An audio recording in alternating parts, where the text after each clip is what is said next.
I hope you have all your trick-or-treating done, because now it's time for the BananaLaser's Halloween special. Lock your doors, bolt your windows, and turn off the lights. A man who police believe to be deceased serial killer Michael Myers hostage now identified as Laurie Strode. Miss Strode allegedly shot and killed 19, believed to represent the 19-year cycle of the moon. It weighs more than 5 tons, making its disappearance a mystery. Have just made the grisly discovery of 3 bodies in the upstairs bedrooms of this house. It appears that the murders took place sometime early this evening. Death has come to your little town, Sheriff. Welcome, Laser Nation, to the BananaLaser Horror Podcast, the podcast that has to be peeled to be believed exclusively at horrorphilia.com with your trio of sexy hosts, Alex Edwards. Yeah, asshole. Woo! Dave Z. Hey, yo! I'm a pretty simple guy. And Matt Wazell. Matt Wazell. Matt Wazell. Matt Wazell. The potassium starts now.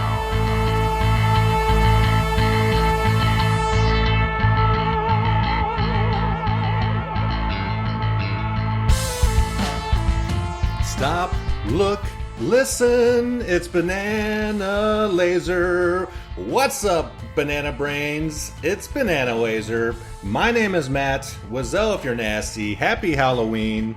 But I'm not alone.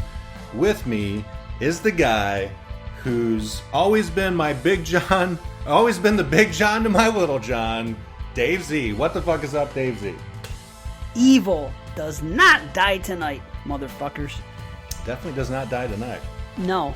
Gets the shit beat out of him, I think, but... I'm just happy to be here. You could beat the shit out of me and I'll still be happy. How's that? Okay. We'll probably beat something later. But we're not alone. We got one more person here with us, and he is my number one main babysitter. It's Alex Edwards. Wow, you quote that kid for me, man? Jesus Christ. I know how much you loved him. Oh, yeah, I love him. He's so witty. I just like in this movie that the nurse guy is like, oh, yeah, that's that little asshole kid from down the street. See? Yeah, asshole. See? Mm-hmm. All right, guys, so we're here. We're back. Halloween's always been a BananaLaser tradition, and this year we're back again. We've already reviewed Halloween 2018, and now we're back with Halloween Kills from 2021. Came out a year ago. It's kind of hard to believe it's already been a full year, and we're anticipating seeing the new film in theaters to end this trilogy, quadrilogy, whatever it is. Who knows? The requilogy, I don't know. But I wanted to kind of get your guys' opinion, or at least like put us back in the frame of mind of a year ago when I sat down and watched the like opening weekend. You know, I was enjoying the movie enough. It was pretty good. But I gotta tell you, by the end of that first watch, I was like, this movie sucked so much ass. I fucking walked out of the theater like they fucking blew it. Did you guys have any kind of knee-jerk reactions like that when the first time you saw it? Well, my tradition for these movies is, like for this year, for example, we have 11 tickets we bought, and we're all in a big row. So I kind of do this, it's like a party thing to me. So in that moment, I had a great time. I feel like I just pretty much enjoyed it in that first sitting in the theater, and everybody pretty much had mostly positive things to say. And I think that the weird thing about this movie that is like no other on earth, until I guess now it's going to be normal, but that you can now come home and watch it again. Mm-hmm. So then I came home and we immediately put it back on. So that's already a good sign. That means we liked it, you know. And my wife was obsessed with this movie. She saw this. This is not a joke. Like 4 or 5 times in like 10 days. Holy shit! Wow, really? It's like fucking Star Wars for her. Right? Has she ever done that for any other movie?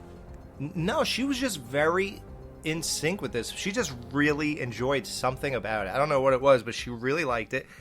And what happened to me was watching it over and over, the things that I might not have realized I didn't like in theater, they started to grate on me, having to like sit through it like pretty frequently that week. And then, we're going to do this again. And, oh, God, this part again. So I think that kind of tainted how I felt about this movie in general. And I think I turned my brain on too much to watch something like this. Like, this is definitely a turn the brain off and stop critiquing and just take in the experience type of movie. If you watch it that way, it is really different. Mm-hmm. Well, it's definitely different. Yeah, I watched it again a few days after my initial watch, and I had time to let it settle what style of movie it was, because it's very much the middle piece of this trilogy. In the movie theater, that pissed me off, because once it got like an hour in, and I realized, oh, this is not going to like resolve in any kind of meaningful way for me, and I got to thinking about it. I was like, well, let me take in all the good stuff that I like about it. And then I enjoyed it so much better. There's still things that we'll discuss that I don't really care for. But, it was just, I never had such like a knee-jerk reaction to something I was anticipating so much, considering how much I liked the first one. But also, this movie is unique because, this movie is strange because, I mean, as far as like trilogies go, being planned out and things like that, like all in one go, or maybe just one movie and then two movies added on, slasher movies don't do that. I mean, can you guys think of a slasher trilogy, quote unquote, that was kind of mapped out? Because this movie is very much like the center piece, it's The Empire Strikes Back, if nothing else. But that kind of thing to me works more in fantasy and stuff like that.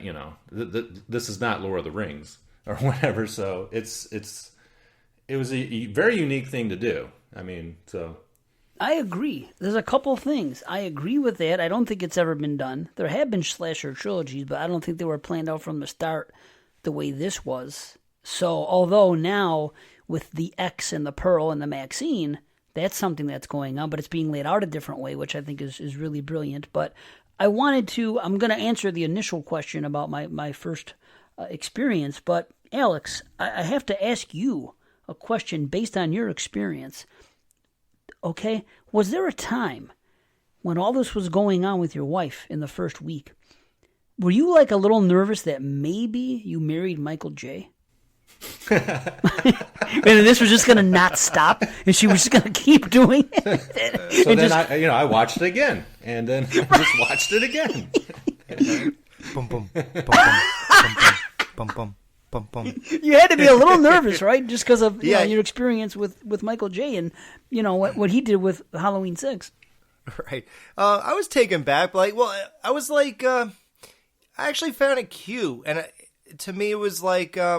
It was cute to see her get so into something of mine. Now, don't get me wrong. Listen, she loves horror and Halloween, but she's 10 years younger than me, and she grew up in the Scream era. Like, she's like Dan with Scream. Like, that's everything, right? And everything else is an afterthought or whatever.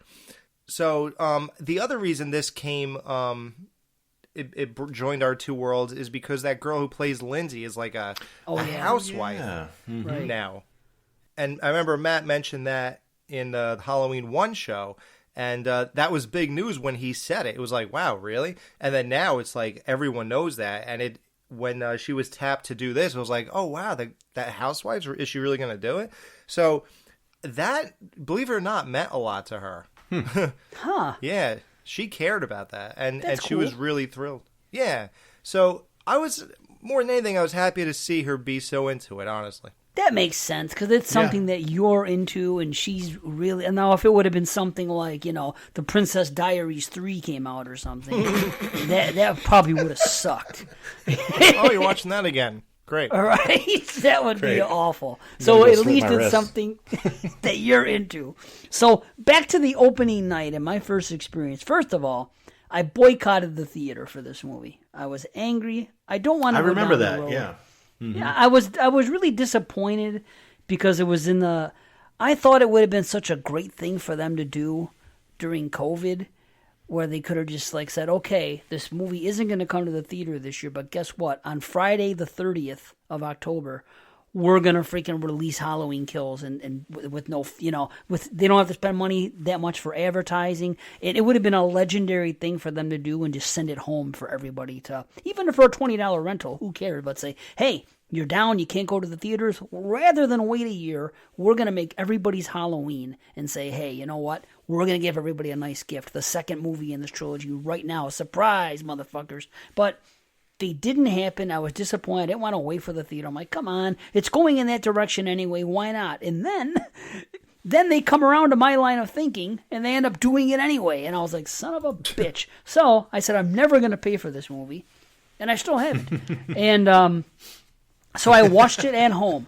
And I got to tell you, two things happened. First of all, I was really into the open and everything else, and I had a full freaking fanboy hard-on when they went back to Halloween 1978. When they did those flashback scenes, I felt, I can't even tell you, I was so excited. I thought it was done perfectly, the look of it, the feel. I was like, wow, I love this. And then it kept getting gorier, and he was killing and doing stuff, and I was really having fun with just about every aspect of the movie. And then at the end of the movie, I remember sending a text to group text with Alex and Jamie and Jason and saying, man, I love that movie, but that was one of the worst fucking endings. I was so mad at the ass kicking scene and how he got up, and then I was really mad at the very thing with him coming to the window where the girl was. And I was like, how is any of this possible? I go, they dropped the ball so badly. But then I watched it a few days later a second time, and I pushed that aside. I said, let's just take it in. You were really excited. Let's just watch it now.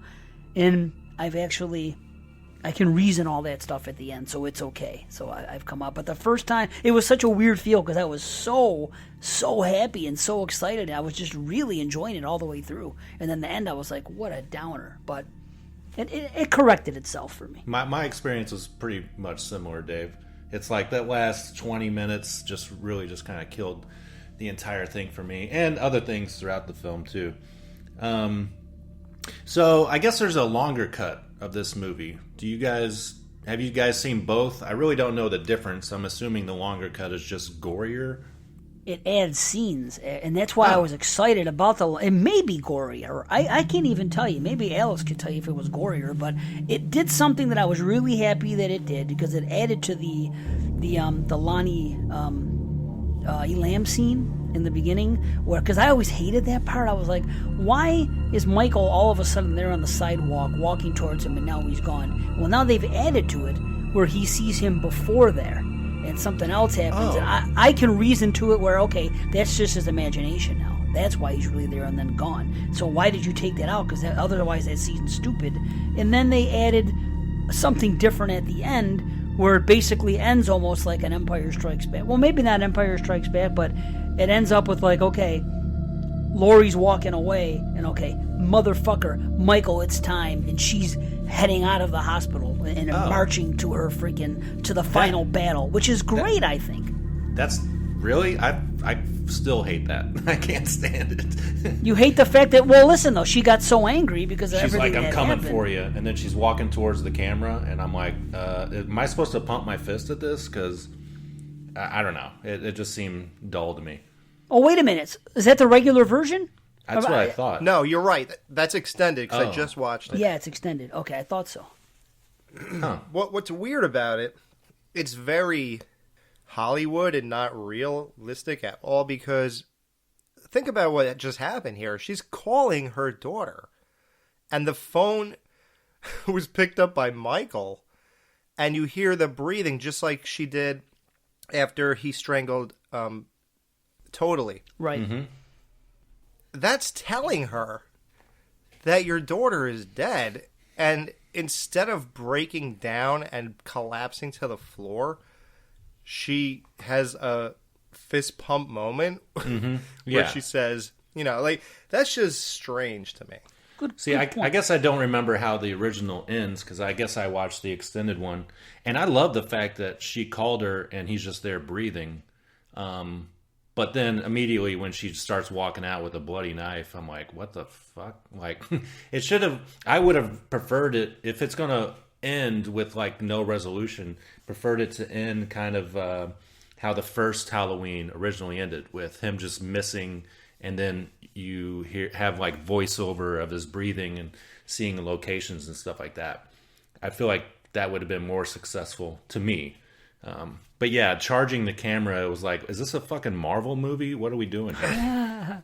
How did Michael know to slide his thumb to answer the phone, though? Like, shouldn't he have been fumbling with it till she had to call like 3 times? And why would he answer the fucking phone? Dude, he does weird stuff in this movie. He's playing records for the Dead John guys, and you know, he puts the people in masks and puts them on the turnstile in the park. He's still doing this weird kind of stuff. So, well, he's done but that. You can't argue that. Yeah, you can't argue it. He did it in part 1. Yeah. Hey, Frank, Yeah. there's a dead dog in here. What? Nothing.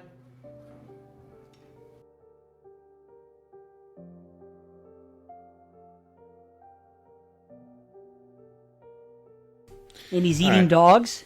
He's eating dogs. As we get in 78, we get a whole fucking... We get to see the buffet right there, you know? Yeah, so let's talk about this beginning. I definitely enjoyed it. I think it's maybe the best part of the movie, because the style of it, the way they recreate it, it elaborates on the ending of the first movie. The first time I watched this, I honestly forgot that Halloween 2 doesn't exist anymore, and I was confused as hell when they were in the Myers house and they're like, oh, there's a dead dog in here, you know. He's like, what? Nothing, you know. I'm like, wait, wasn't Loomis already here? And I fucking got so turned around. I know we're like horror nerds and we're doing a podcast, but isn't this confusing for other people too? Like, do people understand this shit? Like normos, you know, like Alex or Dave, if your wives didn't have you to tell you what the hell is going on, do normal people know this shit? I have no idea. I think it's known knowledge that it's well, all 3 of these are. I mean, I think that was like, because like when you go see the original Halloween 2018, it's all about how that is a direct sequel. So obviously this is the continuation of the same story, right? Yeah, but if you're a casual viewer, I don't know. It's probably no big deal. I don't really give a fuck about the casual horror fan, so it doesn't matter. Yeah, but I hear you. I never thought about that. This would have been something that we should have discussed for 2018. Like, when people went to see this, did they just think it was another... Well, they had to know it's Jamie Lee Curtis and it's Halloween. They're synonymous with one another. They know who Michael Myers is at this point, even normies. So, I mean, so be it. But it's like... I think when they went to the movies, they just probably thought it was another Halloween, and maybe they thought that she was in all of them. Who knows? And they just didn't think much past it. But I don't know. I wish we could have interviewed somebody that night, that just like going in and just to know their thoughts. We dropped the ball. You look normal. Right. Just like walk up to one and say, hey, could you tell me about your personal history with the Halloween franchise? And if they said, well, I know, Michael's in it and Jamie Lee Curtis is like, okay, you're just the one I want. Let me ask you a question. Yeah. Were you confused? Do you think Michael's head should be cut off still? And do you think Jamie should be dead still? And also put that can of mace down, because I'm friendly, I swear. Yeah. Hey, Normo, yeah. I used to know the guy. Michael, we were kids. Yeah? Was he one of those weirdo freaks who used to pluck the wings off butterflies when he was a kid? Not that I ever saw. He was Just killed his sister when he was 6 years old? Yeah. My mom used to make me go over to his house to play. She felt bad. But he would just spend the whole time staring out of his sister's bedroom window. I always remember thinking, what the hell was he looking at up there? I was looking at Haddonfield. A simple town where nothing exciting ever happens. Yeah. And one day, he just snapped.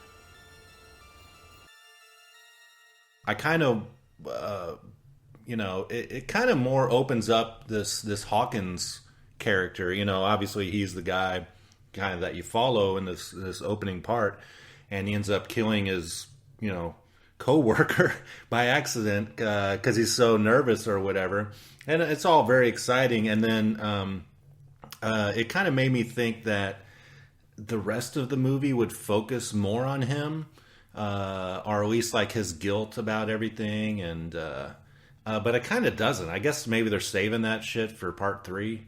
I guess I don't know, but maybe not. Maybe they'll just say fuck it. It was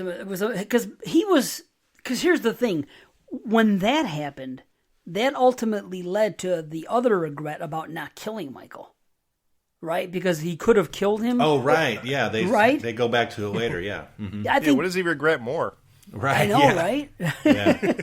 But I think that was the reason for that. That was the actual storyline. That was the more important aspect, I believe, that they were going to go for that because Loomis was about to kill him, and then he pushed him away and said no. And they had that discussion at the end with Laurie and him, and he's like, if we only knew then what we know now, or what they say. Which, damn it, I thought that scene, I defended it because I thought it would be brilliant. I thought at the end of Halloween Kills, and they could still do it because what you see when you watch it at home with the extended cut doesn't really matter when you go see it on the theatrical. So, but my take on that was, I think it would have been really cool if that would have been something that happened the next day after they both found out about the mob trying to kill him and him still getting up and walking away and then killing her daughter. And then her saying, if we only knew then what we know now, and maybe we'll get him next year, and that whole speech that she gives, to me, I thought that was like one of those scenes, like, how at the end of Kill Bill, they have that one scene where Bud's talking, and he's like, that woman deserves her revenge. And he talks a little bit about it, but it's actually a scene that you see in Kill Bill Volume 2. And then it's kind of taken out of context here. I thought it was going to be something like that, where they were going to play it again in the next movie, in Halloween Ends, at a different time after Laurie got the information. And I guess they still could if they go theatrical, but because otherwise it's a little cheesy, and they could fix it. See, Halloween Kills, in my opinion, did fix some of the problems I had with the first one. So I'm hoping that, and it kind of sucks that we have to keep fixing problems, but it is what it is. So I'm hoping it happens with Ends again. I don't know. All right. Well, I think the highlight of the flashback is after he shoots this guy, he goes, "Hawkins, you're a horrible shot." I just love how he shoots him, and then he misses the next 3 shots. Like, this fucking guy go to target practice or whatever the cops have to do every month. Right. Or whatever. Like, holy shit. I realize he's nervous and there's a killer standing in front of him, but he's just strangling his partner or whoever with a rope. He could just walk up point blank and fucking shoot him in the arm or something. Like, come on. Why did Michael let him live? Yeah, I guess because he had a gun, he wasn't, he had already been shot 6 times at this point, So, yeah, that night, right? Yeah, so I don't know. He hightailed it out. He was hurt. Yeah, he did. He booked it out of that room, too, yeah. Mm-hmm. He just walks right out the front door and all the cops are there. So speaking to that, they continue to flashback later, and, we got the Loomis, and we can talk about how that's portrayed here in a second, but I wanted to bring up Loomis. They got him on the ground, face down, surrounded by police, and his therapist is just going to shoot him in the back of the head, and no cop stops him except for Hawkins. Every other cop's like, yeah, go ahead. You're his doctor. You got a doctor's note. He killed 3 people, so let's shoot him in the back of the head. Let's shoot him. Mass murderer. Like, what the fuck? Holy shit, you're right. Yeah. Nobody else stopped it. Wasn't in your original retro, Matt, your big question, is Loomis an actually good doctor? Yeah.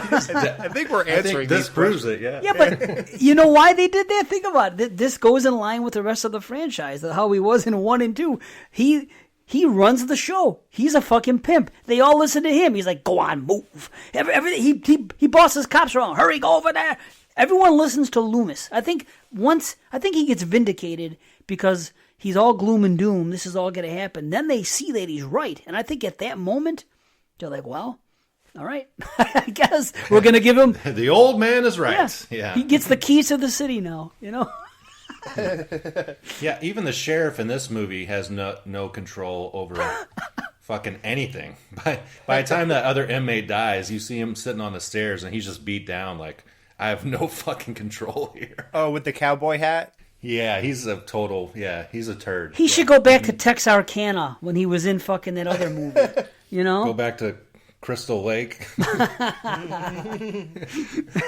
Totally. But doesn't he look just like that dude? The cop in freaking, what do you call it?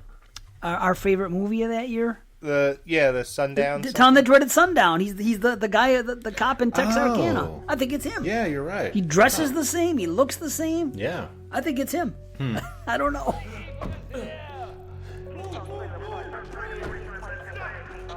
Michael, stay where you are. You got him, right? Please tell me we got him. We got him. Oh my God. Sorry.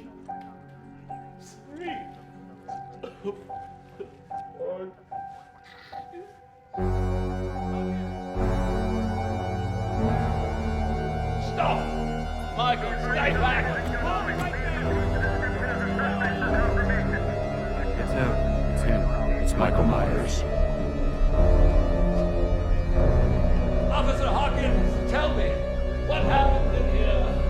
Tell me what happened. Did Michael kill? Did Michael kill again?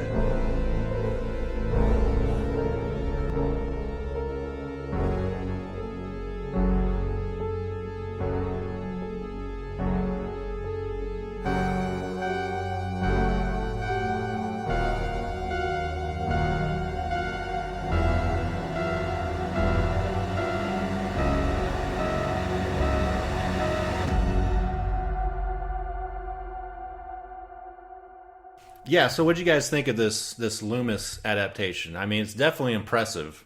I thought it was awesome how they recreated it. You know, you hear his voice yelling from downstairs, and it's like, okay, we're just going to get a voice. That's cool. And then you see this guy who looks almost identical to him, and it blew me the fuck away. I thought it was amazing. I agree. I thought it was CG. At first, me too. At first, because he did look a little blurry, actually. It's weird, but you hear the voice, and it's like, that was a little unnatural and stuff. Like, the things he said, like, did Michael kill again? Yeah, like, I didn't like that. Yeah, I didn't like that, but the look of him, that was great. He looked good. I was glad. And again, me and Dave are, for about 10 years, we've been pretty big advocates on not watching trailers on things that we actually care about and are guaranteed to see. And just like Mary and the gun not working, I had no idea Loomis was in this movie. So for me, that was a bigger treat. Oh, he was in the trailer? They gave that away? Yeah. Oh, I would have been pissed. What? I don't recall that at all. Yeah, I remember. I remember looking at it after and being like, "Wow, I can't believe they let people know that." Yeah, that must have been a late trailer because it was a surprise to me. I think I saw it opening night, and I watch trailers still. Oh, so. It's a late trailer? Okay. Yeah, probably. Okay. Yeah. I hope so. Shit. Yeah, because that's a pretty big reveal, especially how well done they did it. Yeah, I guess it's just some guy who looks almost identical to him, and they put him in makeup. Mm-hmm. They said they were worried that after they put the makeup on, he would look less like Loomis than he did before the makeup. So it's not his voice, if anybody doesn't know that. So it might have been the same guy on the tape from 2018. But when they show the raw footage of them taping him, he has a regular voice, and then I guess somebody stepped in for that. Oh, that's cool. At least it wasn't the voice from the H2O tapes. Remember that one in the opening H2O? That fake Loomis? Terrible. Oh, boy. Yeah. I love this whole opening. Thought it was, I kind of thought they might do something like this, and that always makes me nervous. But I feel like they succeeded pretty well. I mean, ultimately, doesn't do too much except for the Hawkins character, I guess, as far as story goes. It's more of a like, hey, you remember Halloween from 78? Here it is. Here's more of it, I guess. But that's still cool. But I just wish we got even more. Like, if you took out some of the slower parts in the rest of the film and maybe did like 20 more minutes of, still Halloween 78 and kind of did it like half Matt and just half. wants Halloween 1 again. He's like, man. fuck this movie. Well, you could just add on to it, like it was flesh great, out yeah. more of these cops and stuff. Yeah. And you can do more chasing and stuff like that and kind of pepper it through and tell like 2 stories at once, maybe. I don't know. How was that moment, though, when they first set eyes on the house? Were you not like, what are they doing? Like popping old footage into here? Like, oh, right, yeah. Was that not like a surreal moment for fans like us? Like to see that house and it had like the same camera, the film quality, and it had like the same exact lighting as Halloween 1 when they pulled up to the house, Loomis and Brackett, and they saw the dog and everything. It looked so weird. It almost looked fake, but that was legit. It was that they just filmed it fresh, new. Yeah, it was amazing. Yeah, if nothing else in this movie, they won with this, definitely. Yeah, and I guess we got this other added bit that comes back later at the end with the other cop who talks about how his parents used to make him hang out with Michael when he was younger, and he talks about all he did was stare out his sister's window or something like that. I don't know. I guess every movie tries to like give some kind of thing for Michael, whether it's, he has a thorn tattoo on or some kind of motivation or something, but I don't know. It was just a thing to make him crazy, I guess. Yeah. And at the end, he just wanted to go back there and stand there. I don't know. Yeah, I think maybe they played that card a little too strong, but if it would have been left as simply, I used to go to the house and he would stare out the window. That makes sense for someone like Michael. But to keep going to that window, remember the woman looks at it, the guy's at it, little John's there or Big John, whichever one, and then what's her name looks at it from the street and sees little Michael in it, and then at the end she's in it. How many fucking times are we going to see this window? The fuck, enough. They play that hand way too fucking strong. Guys, did you get it yet? Did you get it? He's staring out the window. Did you get it? Yeah, exactly. Brutal. Yeah, and then they try to be all deep about it, and they're like, he's not looking out. Maybe he's looking at himself. And it's like, yeah, that's what mirrors are for, not windows. You don't look at yourself in a window. And also they up the before we get off this flashback, they up the amount of cops that are in town chasing after him, and the whole time rewatching it this time, I'm like, how the fuck is he getting away? There's no way Haddonfield is like this big.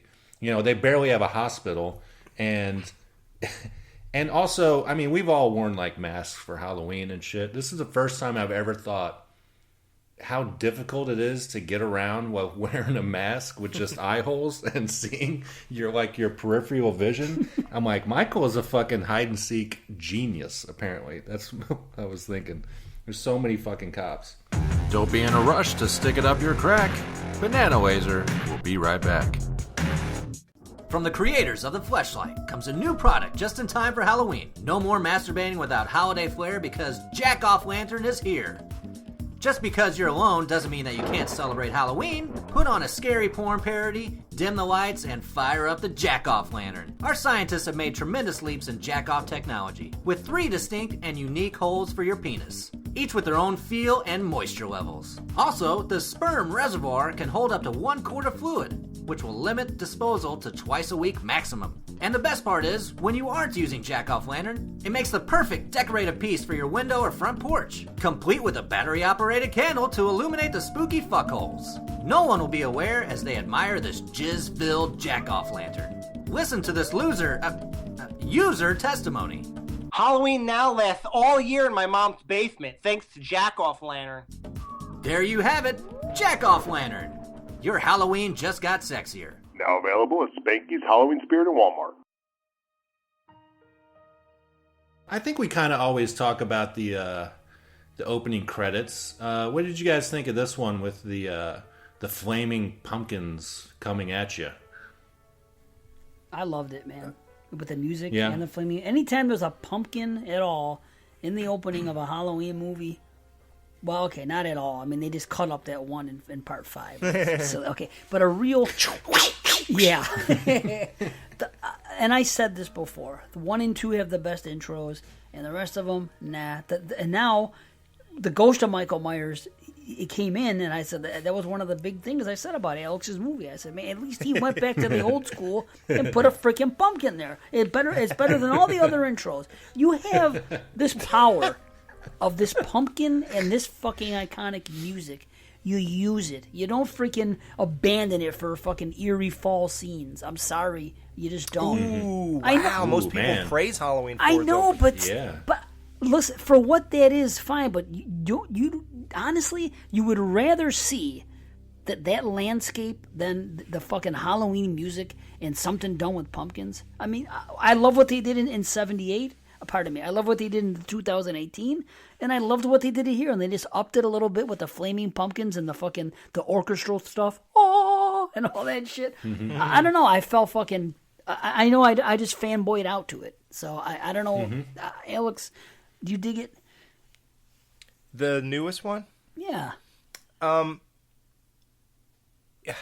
kind of a loser. I didn't focus on that enough. Sorry. Well, when you went to see it at the theater the first time and that was the opener, you had to have thought something.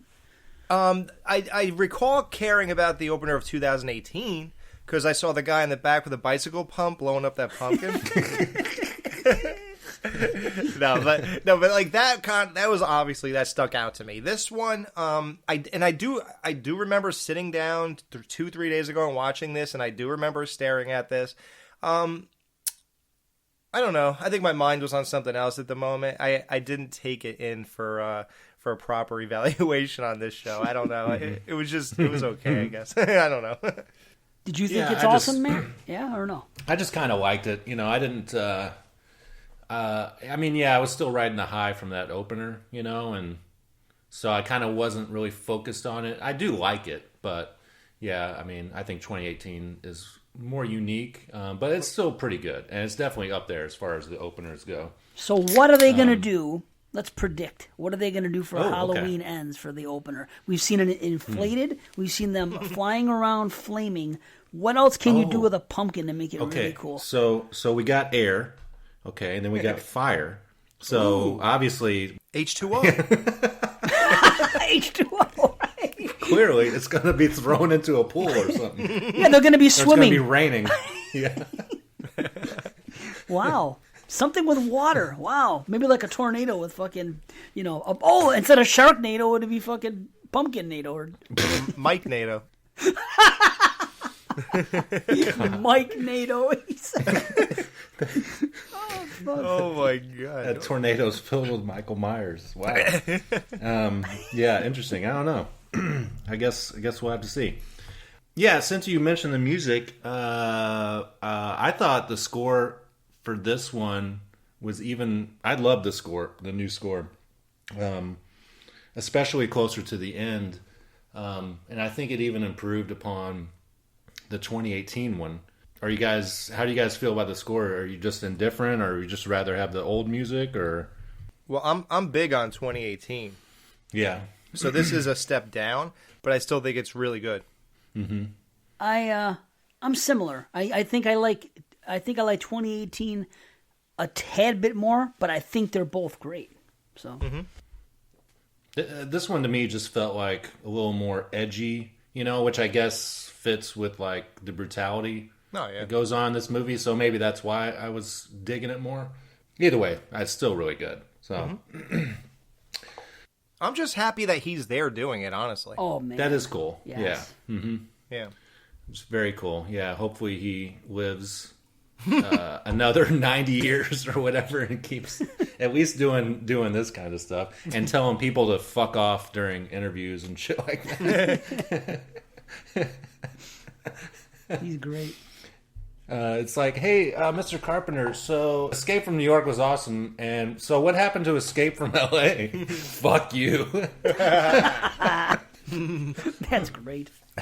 John Carpenter, the legend. Yes. This film's been edited by assholes.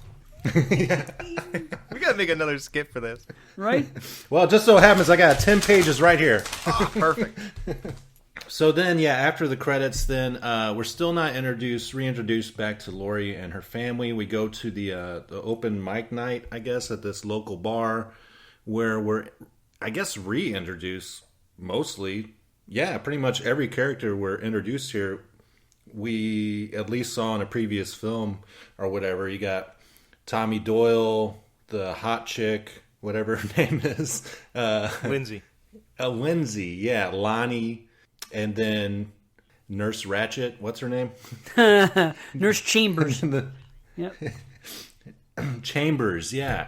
So, I mean, this is kind of I don't know. In the theater, I was like, I was kind of hit or miss on it, when he gets up there and tells like the ghost story of him, of Michael.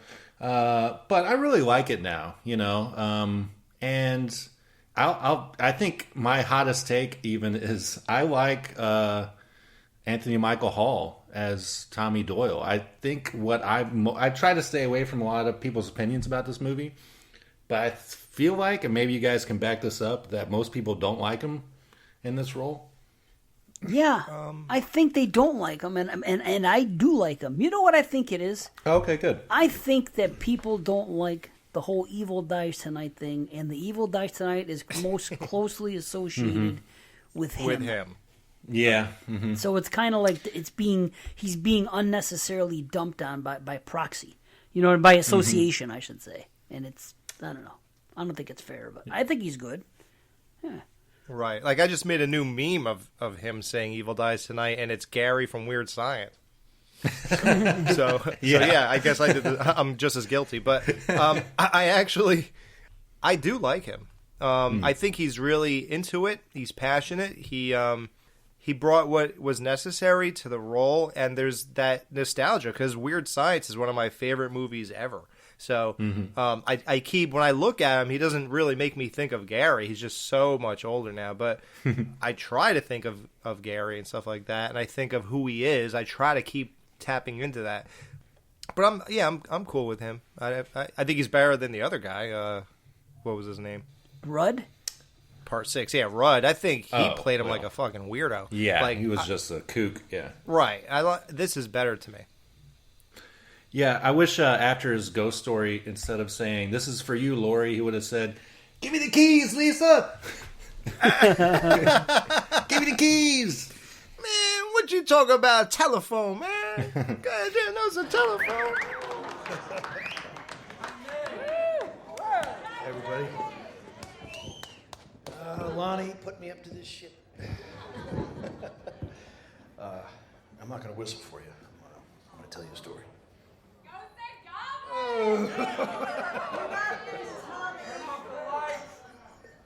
Any of you know the story of the Haddonfield Boogeyman? Too young to give a shit, too drunk to remember? 40 years ago, a madman escaped from a mental hospital. It was the night before Halloween, and 3 teenage girls were walking home from Haddonfield High. They had sightings of a ghost-like figure creeping right through our town. A man in a white mask. Or was it more than a man?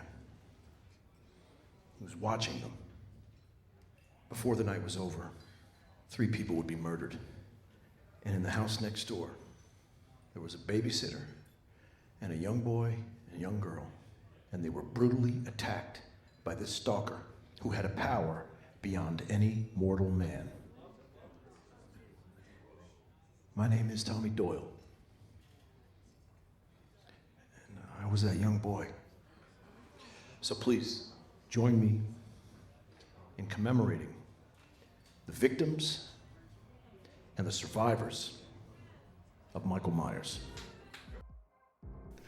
Yeah, jumping to the whole mob storyline. That was probably the most grating thing the first time I watched it. A lot of because of the Evil Dies Tonight slogan. But I think I've really come around on that whole scene and how it slowly builds from the bar to just driving around to the playground to then to the hospital where it culminates. And I think it actually works pretty well now. But the first time I couldn't stand it.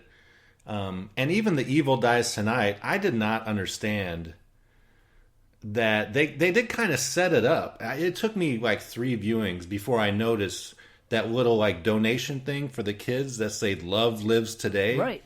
And the first person to say "Evil Dies Tonight," I think, is that nurse, and she's only saying it because that's what Loomis called him all the time, was pure evil and shit like that. Right? That's got to be why she said it first. Yeah, her brain works fast, dude. Like, right? Yeah, like that was amazing. Yeah, it's There's 2 things that I think is strange about him on stage. Like, one of them, he's like, "Laurie, wherever you are, this is for you." And when he says that, it kind of makes you think, does he not know she still lives in Haddonfield? Like, yeah, everybody seems to be so in on. But again, that's weird too. He's like, "So you guys remember the boogeyman? Too old to remember, too young to remember, too drunk to care." They all seem to care an awful lot. Like 20 minutes from now, so. It's weird that those 2 things were said. Like, those 2 lines were chosen. Wondering if anyone cares. And then the next thing we have is a whole town is a mob willing to kill a man. And then him saying, "Laurie, wherever you are." And then when he meets Laurie later on, it doesn't tell us if they've been talking this whole time, if they haven't seen each other in 40 years. Like, we don't... It seems like they know each other, so why did he say "wherever you are"? Like, there's some kind of weird. There are weird writing choices, I feel. And Lonnie is friends with the guy who married her daughter. So, right? Aren't they still friends? Right. Well, no, they're not still friends. They both said the same thing. No, they used to be friends, and because here's what they said in part 1 in 2018, I should say. He says, "Yeah, he sold me peyote," right? And then in this one, he says the same thing about him. He goes, "Yeah, your old man used to sell me peyote, and one night we tripped, and this." So it's like they acknowledge each other that they used to be buddies. Because remember, one did pick on the other. So childhood, maybe they buddied around in their teen years a little bit, whatever. But I don't think they're buddies. But as far as the other stuff that Alex brought up, here's 2 things I'll say. Number 1, Laurie was a recluse. I don't think anybody saw her. I think that's the way she wanted it. That's the way she was portrayed in 2018, at least. So I think it's okay that, he wouldn't know or that they wouldn't have any communication. That, I don't know. To me, that's okay. Just because of that. And, there was something else you said that you said was odd. When he said, "Are you too young to remember, too drunk to care?" Oh, okay. I know what it is. The people got riled up because they saw people murdered. The news flash came on, and they said, okay, two people escaped, and now there's fucking dead bodies again in this area. So that's why they got all riled up. And as far as the mob's concerned, I love it for 2 reasons. Number 1, when I heard there was a mob and I saw the description of it, I thought, oh my God, Halloween 4. I don't want to see a mob chase. Fuck this, please. And it wasn't like that until the end, but it made sense. I was fine with it. So, but the best part about the whole mob thing is that because everybody else was distracted with getting this mob together and doing everything else and having all these MacGuffins and everything, Michael was allowed to roam free and fucking kill all that time. That's why I'm glad they exist. Because you couldn't create a quiet Haddonfield Halloween night anymore. Because shit had already gone down. So a story has to break. So from a storytelling standpoint, the people have to know about it. So when the public knows about it, he's not going to be able to go around kill people, out of, like he did in part 1, because no one knows he exists. Now they know he exists, but instead of knowing where he is, they think they know where he is. They're trying to find him and everything else. But in the meantime, the scent gets thrown off and he's allowed to do other shit. So I think it benefits the actual movie. But I don't know. That's me. You dumb son of a bitch. You shot Ted Hollister. and there was a mob in Halloween 2 when they were throwing the rocks at the window of the house and stuff. Oh, yeah, they killed one of their own. Yeah, what did he say? That's right, yeah. This is a lynching, or whatever the hell he said. Something about killing one of their own or something, Yeah, it makes sense. Yeah, it's just it all gets, like you said, it all gets boiled down to this "Evil Dies Tonight" catchphrase that is just, and even if you love this movie, you got to admit it's like a little bit much, Yeah. But people like stupid shit that way in real life. People love dumb chants. It makes sense. Yeah, people get riled up. Yeah, and just look at, any political person. Yeah, exactly. The Nurse Chambers, well, I doubt she's still a nurse, but Miss Chambers, they're in like this little survivor clique or whatever. And it's Halloween. How did she meet these people? Was there like some trauma therapy session? They're like, hey, we should fucking get loaded every fucking Halloween and just thank God we're still alive or something like that. I don't know. Dude, it's funny. I'm glad she's here, but yeah. I said that too. That's what I said when we talked about it on Exploding Heads. When we talked about the movie, I said people were saying, "How did they meet?" I go, "Well, don't you think this day and age, it's totally plausible that they have a survivor group for people like that shit that deal with different trauma and this and that, and that's just how they met." And then I don't know. So you said it like jokingly, but that's legit. Like the best thing I could come up with. Yeah. But every Halloween they probably get together like, hey, Marion, tell us a story about how you were in the passenger seat of the car when Loomis pulled up. Oh, yeah. So we jumped on the hood. Wow, really? Yeah. And then he smashed his hand on the window, and I just kind of crawled out. And he had a wrench. A wrench on the window. Yeah, he had a rubber thing in his hand. It was weird. I don't know why he dropped the wrench when he came at me, but he did. He only used it to break the window. You thought he'd try to beat my brains in, but he didn't. He just wanted the car. Took my favorite pack of matches, that son of a bitch. Yeah. Rabbit in Red. Still kicking to this day. Good old Rabbit in Red, man. Wow. So what door did you get out of again? Oh, the driver's side. Wow. Great story.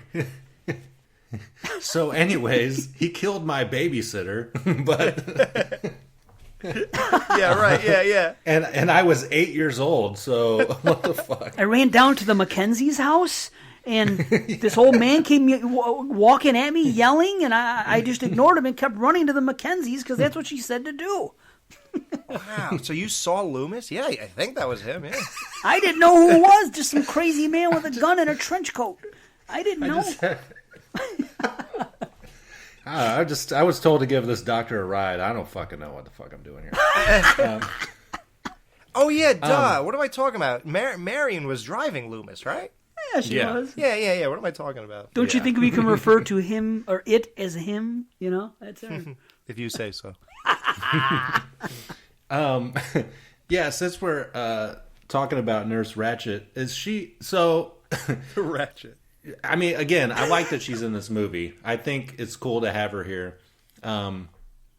She gets killed later, but I really did not like when she tried to shoot Michael and said, "This is for Dr. Loomis." Like, I don't know. I just didn't get that at all. What? You don't get it? That was a big... what don't you get about it? Yeah, why? Why would she say that? Yeah, he didn't kill Loomis. Because Loomis was her protege. She was Loomis's protege, so to speak. And she, Do we know that? Well, all we know is she was driving him to the place. True, but she worked for the same hospital, and I guess and he was the one that declared him evil on two legs and everything else, and nobody listened, and nobody. He wanted to kill him all these times, and he couldn't. Yes. So now she's like, "Okay, motherfucker, now you're finally gonna die. This is for Loomis. Fuck you." Boom. Now that I think about it, Loomis was going to shoot him point blank in the back of the head, and he missed his opportunity. So she's like, he told me about that night. Now I'm going to shoot you. So it makes more sense. And he shot him 6 times. Yeah. I think a lot of this only makes sense if you've seen all these movies, honestly. Right. It helps. That's for damn sure. Yeah. But...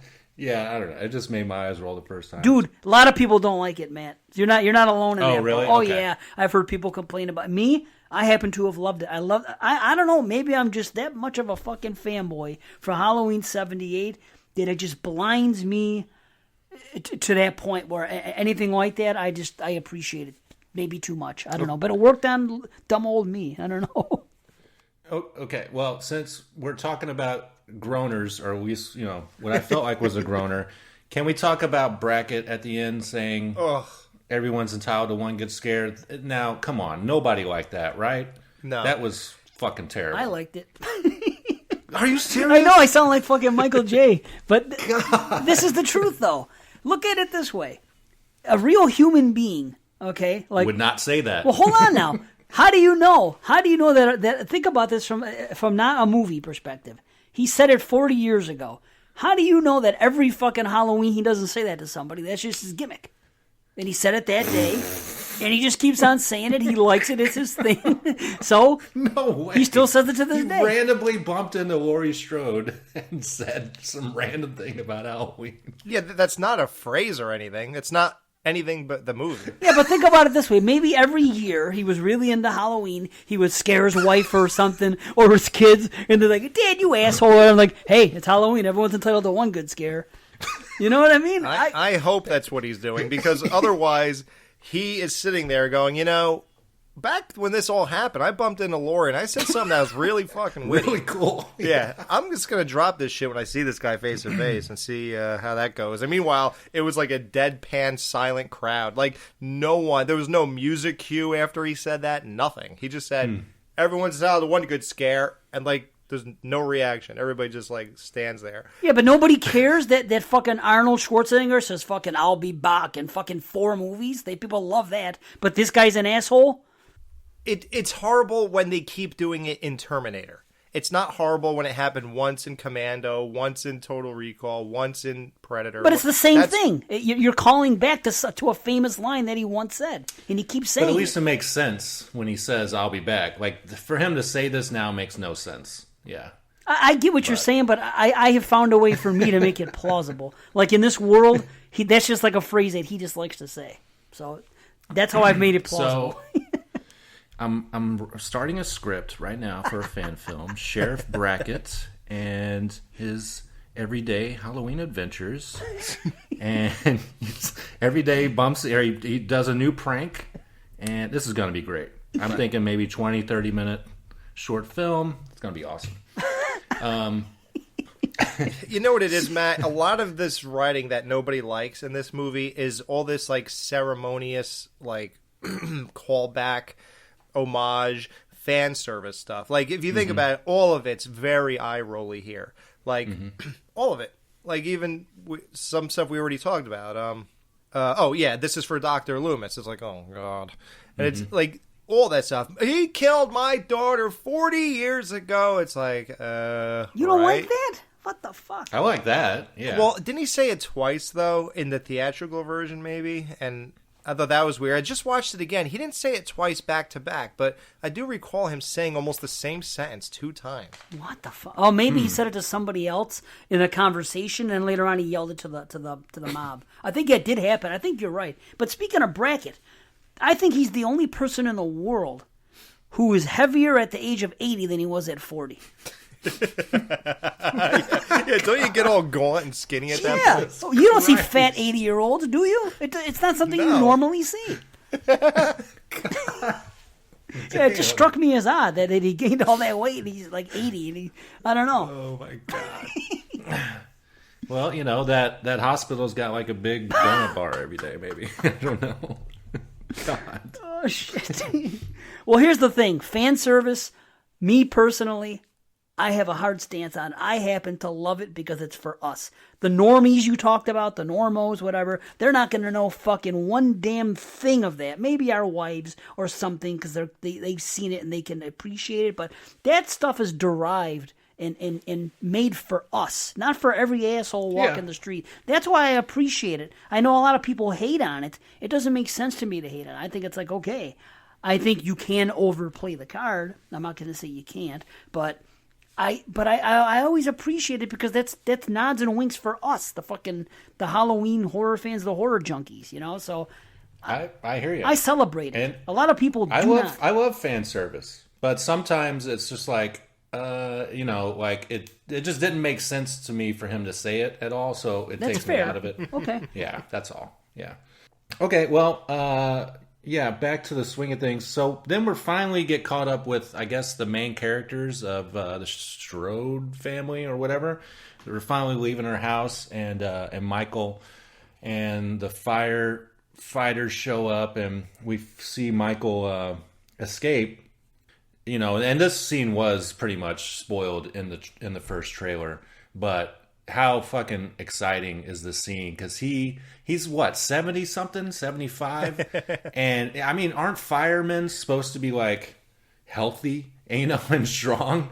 He fucking tears through them like fucking wet tissue paper, like they're nothing. That first guy, I don't know, he like pickaxes his face. I'm like, this stuff is chef's kiss. But how cool was that camera view?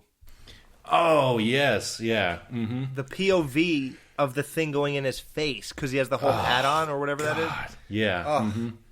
Yeah, this stuff is, if there's another thing to celebrate in this movie, it's the kills and the gore are definitely leveled up from the last film. Mm-hmm. Hey. And just a higher body count in general. We wanted it. It's called Halloween Kills, and he kills, man. Holy shit. I'm just now getting that. wait, know? so is his name Halloween now? It's like Bart Simpson calling Bruce Willis Die Hard. That's the part where Die Hard jumps in the window. Yeah. This is the part where Halloween stabs that guy in the neck. This is where Wall Street gets arrested. But hey, it's a slasher. You want good gory kills, and you got them. Shit, definitely delivered. Yeah. Mm-hmm. But yeah, how old is I mean, I know we've talked about this, but I always forget. He's mid-70s, right? So he was 6 and 63? Yes, yeah.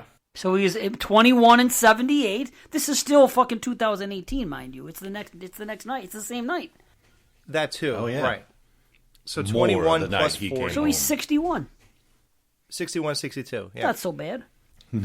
Not so bad. I could kill people, and I just turned fucking 50. I could kill people in 11 years for sure. Oh, I can't wait to take that out of context. God, isolate that. I could kill people in 11 years for sure. Yeah, Jesus I'm going to be capable is all I'm saying. I could, if I wanted to, I could walk around, you know, fuck people up with weapons and shit. It won't be that hard. If I want, I'm not going to, but I hope not. But hey, you never know, Dave. Yeah, at that point, man, fuck it, right? Yeah, you might be, yeah. I'll walk around talking like Loomis and shit, killing people. Once your daughter moves out of the house, man, you start to get bored, you know, like looking for new things. Yeah, I'll be like Loomis or the fucking Gravedigger. I'll be talking about him. I'll be walking around. Whatever happened to Loomis and the Gravedigger? That's what we should get in Halloween Ends. That's how Halloween Ends should end. We finally get fucking the story of Russellville explained. Imagine that. That'd be the best callback of all. Charlie Bones.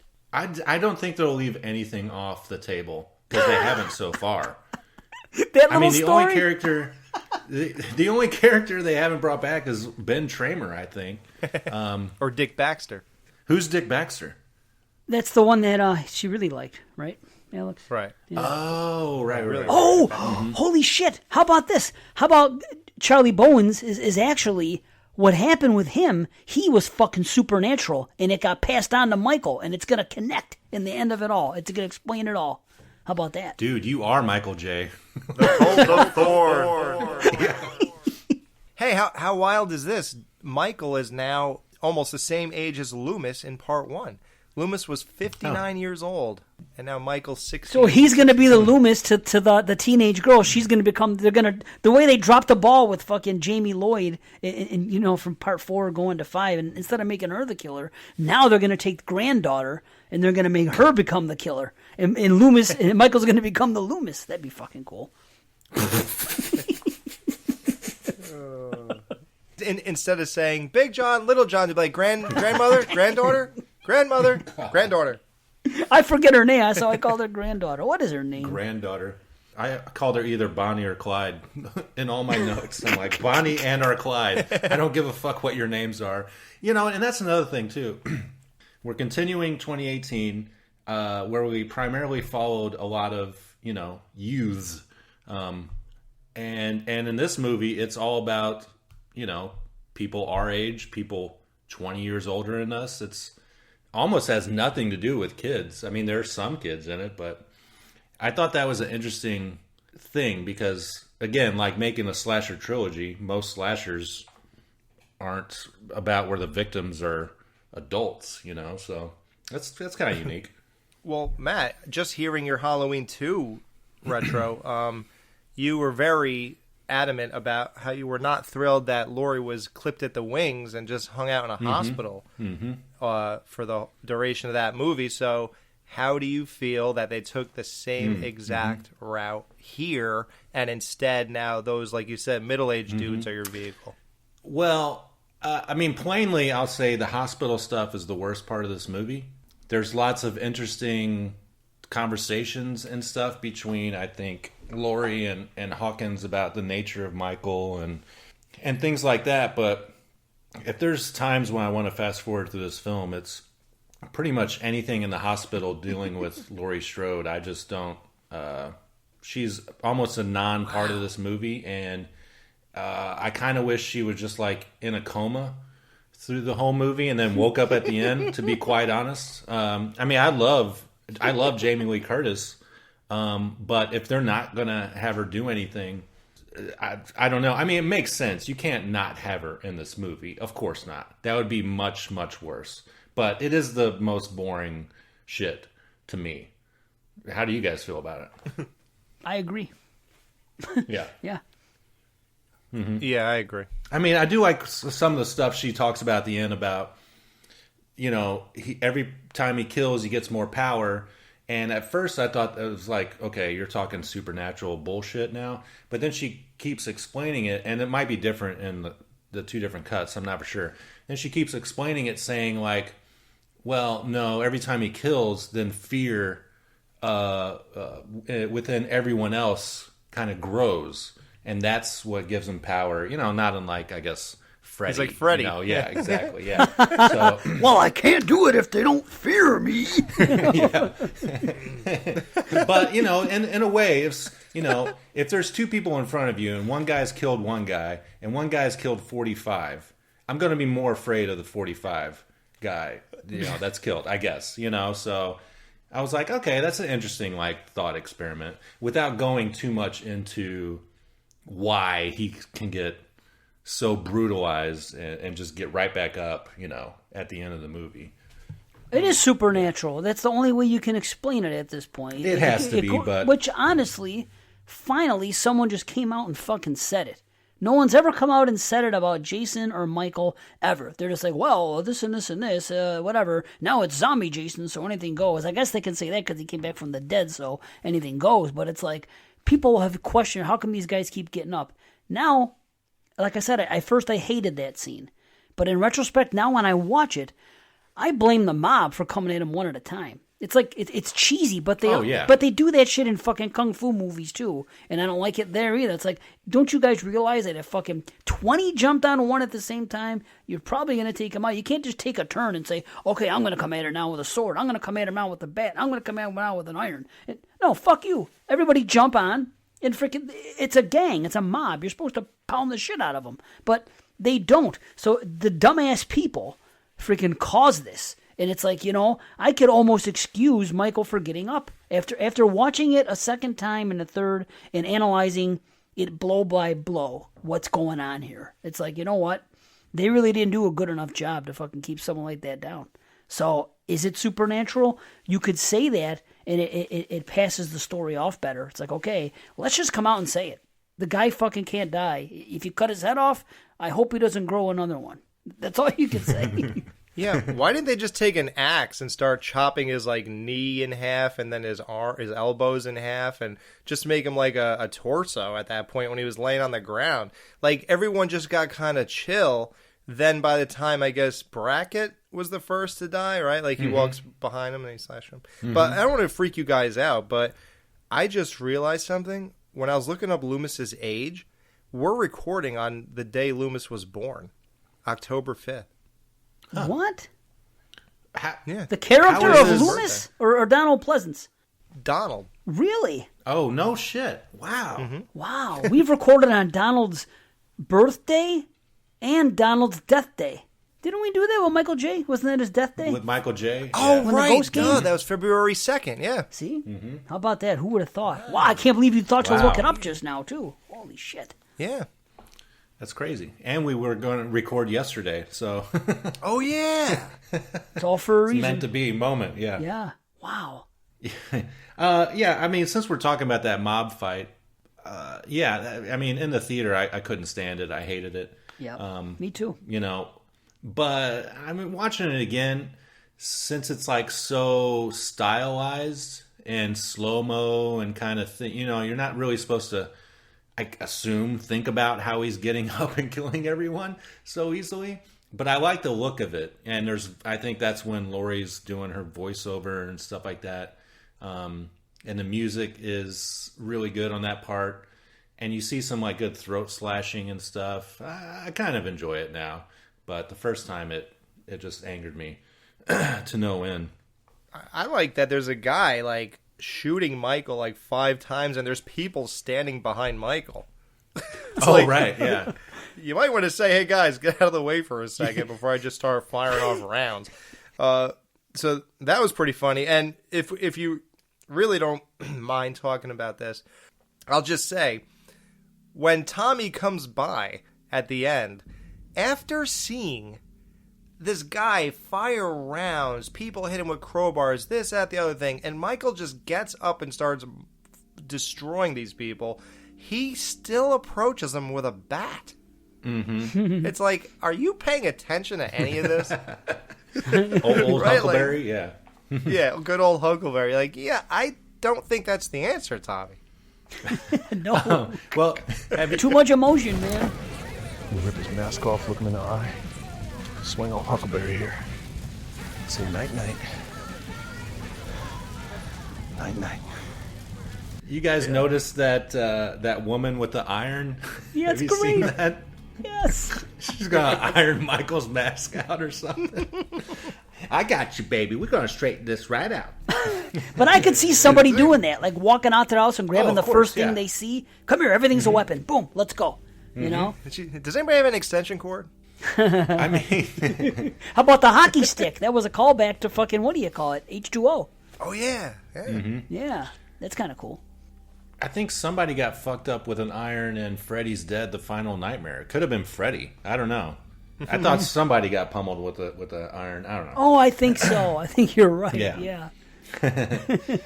You know, and that movie makes perfect sense. So, yeah, so let's double back. So after the hospital stuff, we get Michael's second wave of kills with Laurie's neighbors.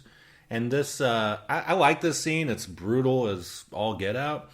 And I like these, like, weird actors that they got. With this movie and the previous one, I guess the director and casting director and whoever, I mean, he puts weird, unique, kind of interesting people in roles, even if they're just there to get killed.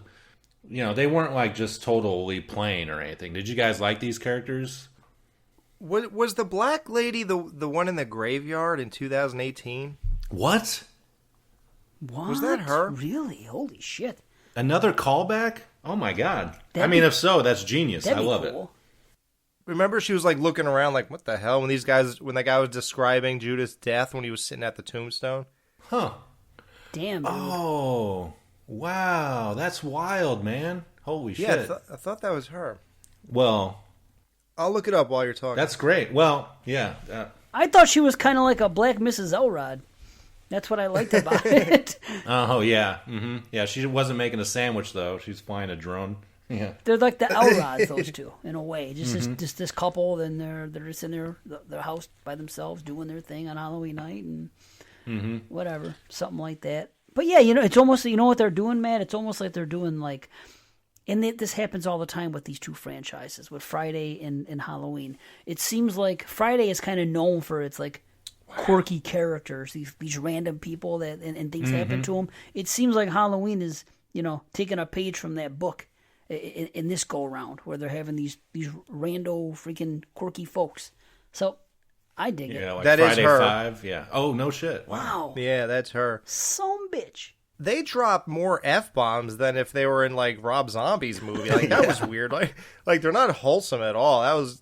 No, and they don't have kids or anything. You know, they're just some crazy couple living out, you know, out in the middle of nowhere or whatever, having a good old time with a drone inside the house. Like, what the fuck? Probably and the husband, he's so funny when he sees Michael, screams, slams the door. It's like, there's a, I forget what he says, but big ass motherfucker, like a monster. Oh, there's a monster. Yeah, so good. Like, he had me cracking up. And their kills are, again, phenomenal. So much blood.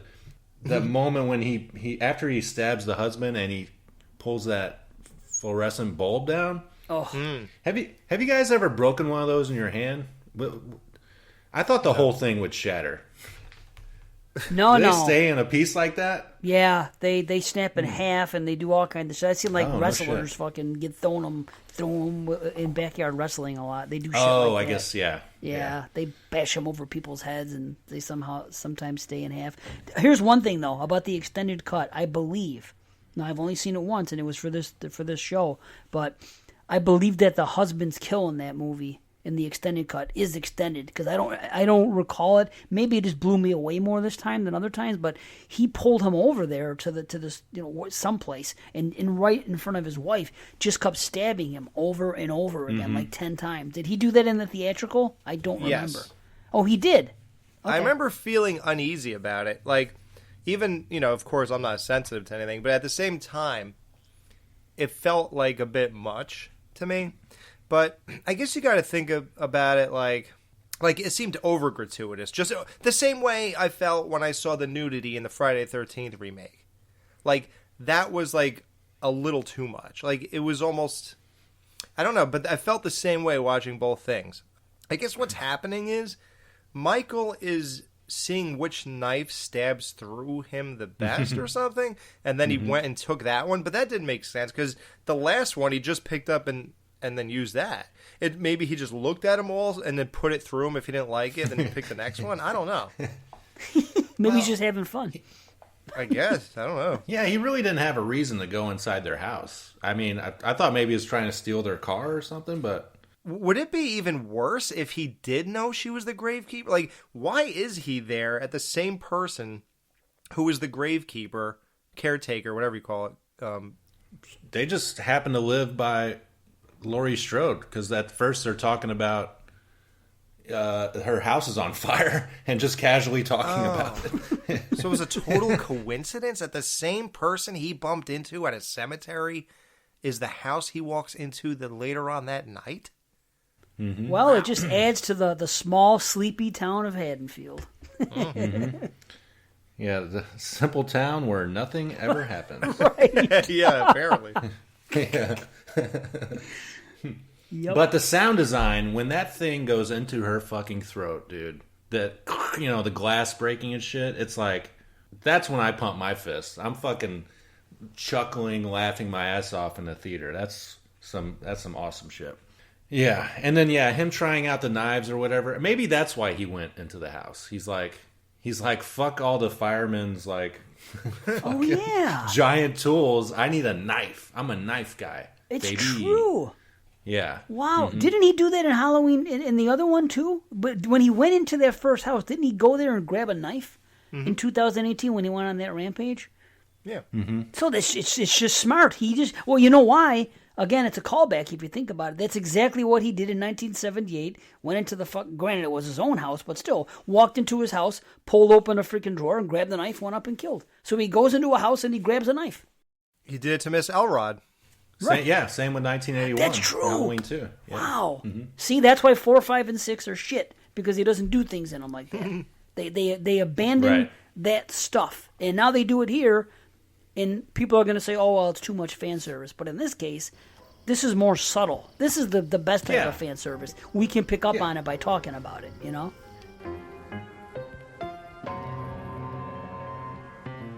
The goblins will get you if you don't watch out. They take you and shake you until you shout. Stop, look, and listen. It's Halloween.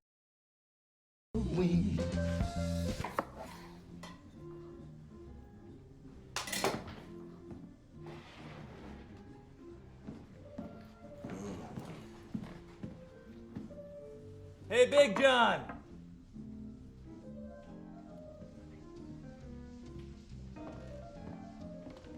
Hey, Big John. There's witches and broomsticks and big black hats stirring up their potions in big black vats. Did you turn that down? Look, Christ. Little John, I thought we were gonna watch a movie. No. Fuck that. It's Halloween. Pulled some old spooky records. I want to get high and dance. It's tempting. Yeah, so then I think it's around this time we're introduced to the new tenants of Myers' house, Big John and Little John. These guys, and we got that song I was singing at the beginning, which I love and is now on all of my Halloween playlists. Oh, it's great. One guy's making charcuterie and the other guy's fucking getting stoned and listening to records. These are the guys I want to fucking hang out with. Right. Like, I love these actors. I love their part in this movie. They really livened it up for me. I'm glad they have, I mean, not like a big part, but they got like kind of an important part as being the people that live there. I really don't know the reception on if people like these guys or not, since, I mean, they are homosexual and stuff and people are weird about that. But what do you guys think about them? I like them. They're fun. They are fun. You know what's weird? I thought they were setting up for a party at first, because when you see the guy downstairs getting the food ready, it looks like he's getting food ready for like a party. To me, it does. It looks like... See, it's just for them. That's why I love this. That's cool. Yeah, they're gonna get high. They're gonna get high on Halloween night and fucking pig out on that and candy. Yeah, I mean, hell yeah, that is sweet. But yeah, they're fun. I mean, I think they say Big John, Little John a little too much, but I guess that's kind of the humor. Like, if you live with a guy, if you were called Little John, okay, and your boyfriend was called Big John, when you're walking around your house, would you always say Big and Little, or wouldn't you just say John? Because you're not calling yourself out loud. So I thought it was a little... I think they said it a few too many times. Aside from that, no, I mean, to me, they're a welcome thing. And I think that the public, for the most part, I think that they kind of dig them. They kind of think that they're a little bit of comic relief and not overdone. Of course, there's a small percentage of the people that are like, oh, wow, they have to freaking have two gay guys in it. It's got to be woke. Yeah. Yeah. Then there's the other side that's saying, wow, these are my favorite characters because they're gay. They're I love them. They're great. Those are the guys I want to hang out with. Yeah. Yeah, I think calling each other Big John, Little John is like calling your grandmother. Yeah. Nobody would ever do it. Yeah, I like them, and I always like their segment. You know what I love about it? The way that house makes me feel. Like the colors. Like the walls are totally green or they're totally something else. Like the house has such a interesting look to it that has a lot of thought put into it and is very cozy looking. And the way they're dressed and the music and just everything, the way they act. I love how they portray gay people, actually. They don't do what people see as annoying, like where it's always got to be in your face kind of thing. Like these are... I actually do know a few gay people, and this is more how they act. Right. Exactly. Mm-hmm. Yeah. And I love Little John. Like, you guys know who he is, right? From, like, what was it, SNL or Mad TV? He plays that little kid. Oh. You know, with the high voice? I don't know. Oh, the taller guy. Oh, you're right. Yeah. He's like, hi, like, yeah. I forgot it. I kind of remember that. Yeah, look him up. Look up his name and then type in SNL, and you'll know exactly who this guy is. He's hilarious. Yeah. Imagine if somebody told John Carpenter in 1978 when he filmed Halloween, or 77, whenever it was filmed, and he's at the Myers house, say, hey, John, I got to tell you something. 42 years from now, this house is going to be in another movie. It's going to be called The Myers House, and two gay guys are going to be living in it. What do you think he would have thought? You know? Fuck off. He's like, is there a check in it for me? Otherwise, fuck off. Right, that's all he cares about. And you're going to do the score for it. Oh, okay, all right, that's fine. That Yeah. means this is a lot of success, and I don't care who fucking lives in it. Just give me some money, right? I would love to know exactly what John gets paid to do these scores. Right? Yeah. Oh, yeah. Well, and he's like a producer, so he probably gets some change for that as well. Yeah, at least $500,000, you would imagine. Yeah, probably. Well, he gets paid every time, no? Because it's based on characters created by. Isn't that always in the fucking John Carpenter and Deborah Hill? Isn't it always in has to be. Right? Yeah. Even in the zombie ones, right? No, Isn't I it think you always sell your there? rights. That's the end of it. No, I don't think he does. Are you serious? Yeah, then because he was going to make Halloween 4, I believe, and then something went wrong. Yeah, it's this book. You can watch tons of videos. People read this book, Taking Shape. Taking Shape? Yeah, I've heard about this.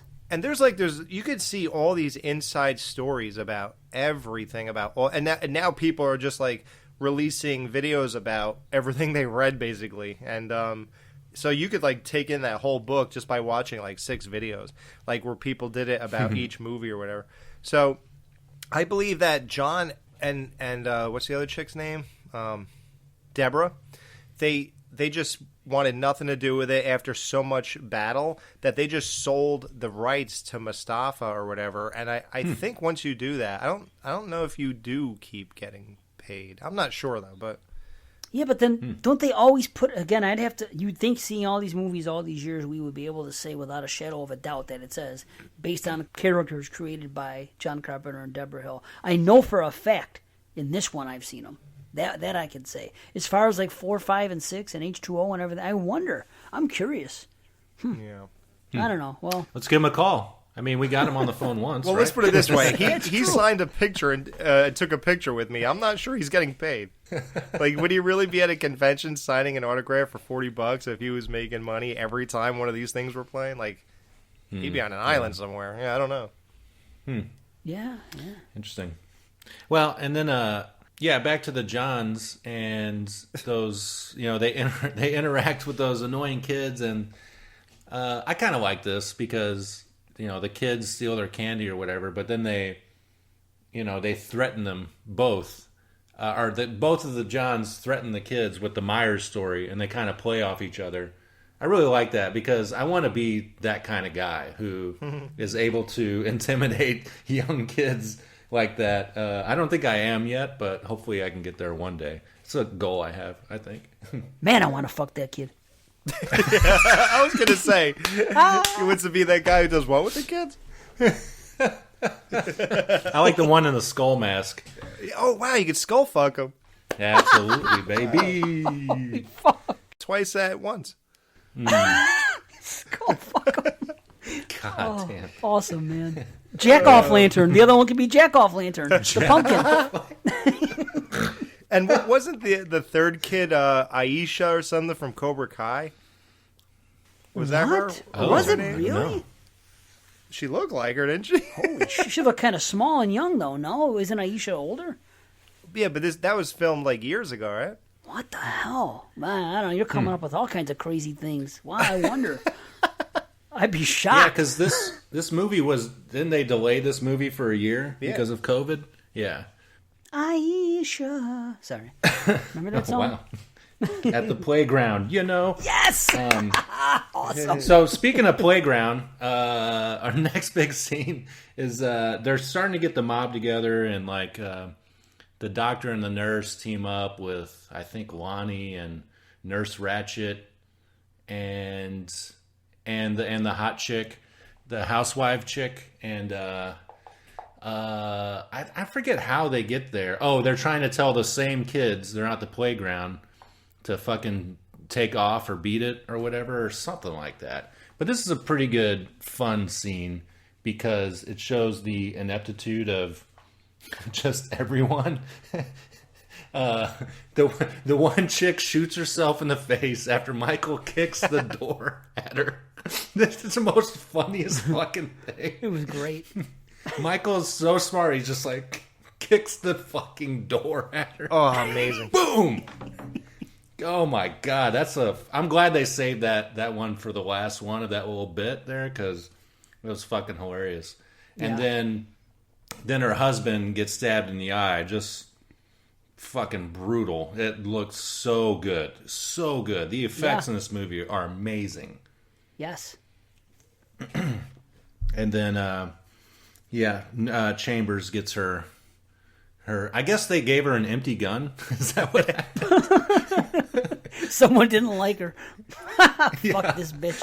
No. She shot when he was on the roof of the car, right? Oh, okay. Oh, that's right. There was only so many bullets. Right, okay. Kind of hazy on that part, but it was fun.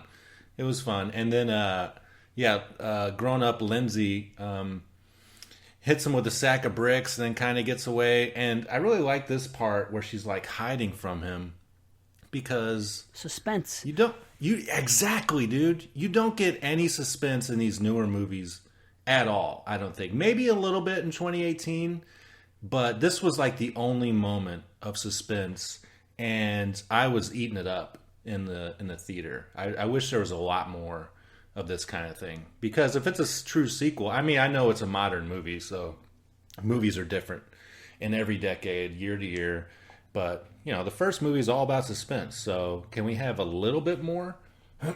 Yeah, it's sad. It's sad that movies. I'm glad they did this because it is the suspenseful scene. But it's like that's ultimately when you look at this movie, or both of them, like 2018 this and the next one that comes out, and compare them to. And I hate to keep going back to 4, 5, and 6, but that's the perfect thing because that was a trilogy in its own, and you can't compare it to 1, 2, and 3. 3 came in and did its thing. So I think a 4, 5, and 6 is like this. Is like a different take on a different time period. And like nowadays movies are the way they are, and it's unfortunate because they're just not, how can I explain it? Like in the 80s and in the 90s and stuff, there was fun to be had, and there was some cheesiness to be had and stuff like that, and all of that has been replaced by other stuff in modern film, but the stuff that's replaced it isn't really that great. And it's like, you can critique it all you want, but it's like, that's the problem. It's a modern film. You can't make a movie from nowadays that looks like it should be in 78 or feels like it, or even 88. It just wouldn't work. Mm-hmm. But here's the thing. Do these movies work now? I don't know. I mean, I enjoy them, but a lot of people, they talk shit about them. And that's just the sad state of modern movies. And it's hard to explain. I was thinking about this today, just driving around about this, about how movies are the way they are now. And it's like, there's really nothing we can do about it. It is, Well, it kind of makes me feel like something Dave Mustaine said one time. Like in an interview, they were asking him about something about a new album or whatever for Megadeth, and he said, all the good guitar riffs are taken already. He said, oh no, they're gone. They're long gone. He goes, we've been at this for freaking 40, 45, whatever band you want to start with, whether it be Black Sabbath, whatever. He goes, yeah, all the good guitar riffs are taken. So it's almost like, that we're not going to get the good guitar riffs anymore. So it's like, so what do you do now? It's like, even in music, like what are you going to do with these drums and guitar and whatever that hasn't been done before? It's a new sensibility is what it is these days. And I guess the big question is, why can't they capture what made those movies great when they did their sensibility today doing yours? Why can't we still get that charm and that greatness and that rewatch factor? I think, this one, again, this is a turn your brain off. I had a weird experience with this movie. Like, if anybody heard my solo Skeleton Crew Bare Bones show, you would know that I kind of was pretty cynical. Probably like the 4th time I watched it that week or whatever. By that time, I was just becoming irritated with certain things. So in preparing for this, I watched another review because I noticed I didn't watch anybody's reviews except for my friends. I heard, Dave's and whoever else, but nothing else really. Like none of the famous people who do like videos on YouTube. So I watched this one guy's, and he went really into it. This is like an hour-long video review, and he just like ripped it apart, basically saying a lot of the things I said on mine. I turned it off, and I'm thinking, yeah, I'm just gonna say what this movie really is again, like I did last time, but this time I'll have other people to bounce off of. So then, by the time 2 days later, when I sat down to watch this, I was kind of exhausted thinking that way. I was kind of exhausted being like a hater and being like cynical, and I just was tired mentally of it. So when I sat down, I actually just said, I'm going to do something different. I'm just going to take notes on what happened and not exactly write down everything they did wrong. Mm-hmm. As I did this, I watched it that way. and I actually turned off everything that you could nitpick. I didn't even care what I thought about Loomis as kill again and all that stuff. I didn't even care anymore, and it didn't bother me when they approached the vehicle and saw the mental patient drove off and crashed in somewhere else. And like, we know that's not Michael, so what is the suspense exactly? It's not our suspense. You're just wasting my time. And that didn't even bother me. Then in the hospital, chasing the guy later on, like, that used to grate on me, having to sit through that again. And this time, I just took it in and said, let me just see this as they lived it in the movie and just take it for what it is and stop being so critiquing about everything. And I gotta say, I enjoy this like 100 times more. And I'm wondering, is it us who's making these movies not great? Are they great? And we're just not seeing them the right way because we're so attached to something from the past? I think they are very good, but the thing is, they're still different. They're great for different reasons. It's like, bravo to you, Alex, because that is awesome to hear, and that is a similar thing that happened to me the last time I watched Rob Zombie's Halloween. And what I'm going to say is this, and I said this on Exploding Heads when we did the retro, but ever since then I've enjoyed it more and more. And the key to me was I just pretended Halloween 1978 never existed. Right. I turned on the TV, and I didn't think about a comparison. I didn't think about Michael Myers or anything else in that thing. And I just took the movie for what it was and pretend. And ever since I started doing that and I changed my mentality going into it, that movie has done nothing but go up for me. That's all I had to do. It was just me, just similar to what you did. You just said, I'm just going to sit down and take it for what it is and not think about anything but what's presented in front of me. I'm not thinking about the mistakes, nothing. Right. Go with the flow. Right. I just went with the flow, and man, it was a great watch. I was excited to come on here. I was like, wow. I bet you Dave thinks I'm just going to do what I did on Bare Bones, but... I did, yeah. Yeah, I know. And I was and like, Matt's kind of doing it a little bit, but I mean, it's not funny. like you Matt were. took my place. Oh, not to the extreme. No, I'm but, just kidding. But still, but I hear you. Matt's kind of been a little bit of the voice of dissent, more so for the three of us. But that's right. But that's okay. He's not like shitting on it by any means, and No. you weren't either. I'll say that you guys both still have a respect for it, and enough of the franchise that even if you hated it, you would still have fun with it because it's Halloween. And just like us, Yeah, I mean, it's not Resurrection. Don't get me wrong. I mean, I can't say a good word about fucking Colon Resurrectum. Can I? No, that's not going to change. No. Right. But see, there you go. I guess I did open the podcast saying this movie sucks. Yeah, you did, right? And I was like, oh no. I didn't mean it like that. I was just trying to give my point of view on what I felt the first night, but now I feel completely different about it. But that is the problem that I was going into it that night. It's like I had expectations. I'm also used to hearing a million reviews about things. I'm trying not to do that kind of stuff anymore. And so there's, with the internet and even what we're doing right here, it's just a different expectation. But like you said, Alex, there's only so many riffs. There's only like so many stories you can actually tell. And it's just how you tell it. So there's only so many tricks in the bag. So yeah, we might as well have a good time with what's left. Yeah, exactly. Yeah. Yeah, man. Right.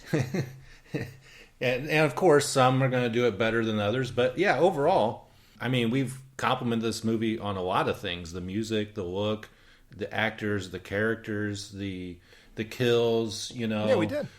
Yeah, so it's definitely more positive. But yeah. How do we... Oh, we started talking about suspense. Yeah, I was like, how do we get on this? Yeah. But yeah, I mean, that moment did make me think, shit, I wish there was more suspense in this movie. But again, I was comparing it to 1978, Right. So it's tough to do. How you doing? How's your mom? How's Lori? Is she okay? She's okay. She's fine. She's with Lonnie and Cameron. No, but he's coming here. She's not supposed to be He's with coming them. here. How do you know that? All right, secure a perimeter. Hospital's on lockdown. All right, listen, folks. Listen, folks, please.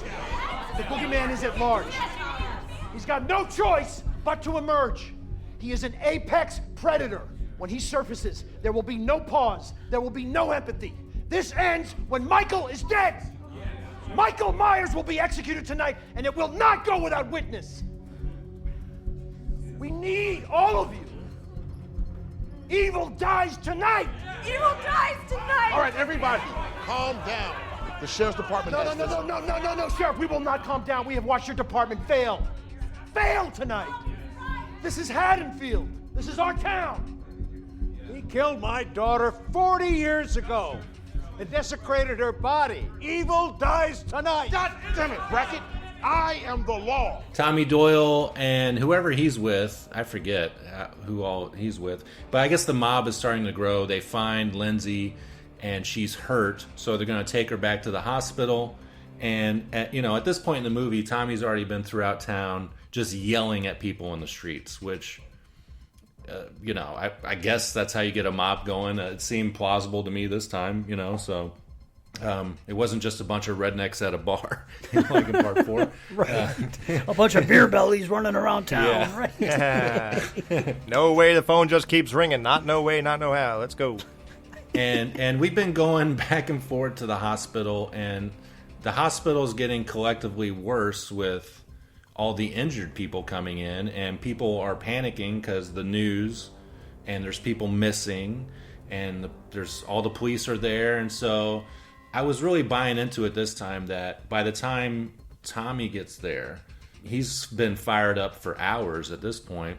The mob is already like at a fever pitch. It just took somebody to come in and harness all that energy. And that's exactly what he does. He does his evil dies tonight kind of chant. And I think Laurie's daughter...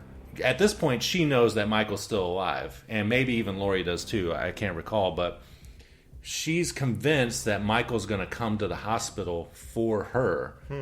And I don't really understand why, but she tells Tommy Doyle that, and that gets him... He's like, how do you know that? Yeah, Wait, exactly. Laurie said this? Yeah. Well, because she thinks he's the boogeyman. Because she believes everything that happened in '78. She believed he was going to escape the night before, eventually, and he did. So she still bought into all that shit. And believe me, Loomis didn't make it any easier when he agreed. As a matter of fact, it was. So in her mind, this guy's fucking evil. He's got whatever it is, and he's coming for her. Well, no, Sartain perpetuated it by bringing him to her house, which is great. Which they fucking righted the wrongs of 2018. They said that in this one instead of making it, because that was the biggest complaint people had. Well, how come they just so happened to? And then it's clearly explained when Allison says it. No, it didn't just so happen. Sartain fucking, like you said, he perpetuated this. It was wheels in motion. Dr. Satan. So Laurie says that to her daughter, and then she's just also oddly, I guess because her husband was murdered and whatnot, just having a bad day. And I got peanut butter on my penis. She's convinced that Michael's going to come to the hospital, I guess, as well. Tells Tommy that, and then that's when this poor bastard.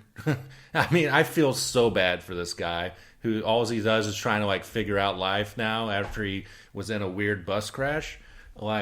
This poor guy is hurt, runs into the fucking hospital and just gets chased by this mob.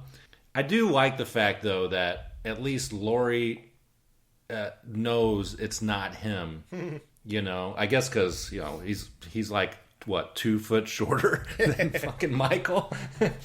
And they are actively trying to stop the mob. But at this point, there's just no stopping them. Well, you know why, right, Matt? Why? Because Michael is an apex predator.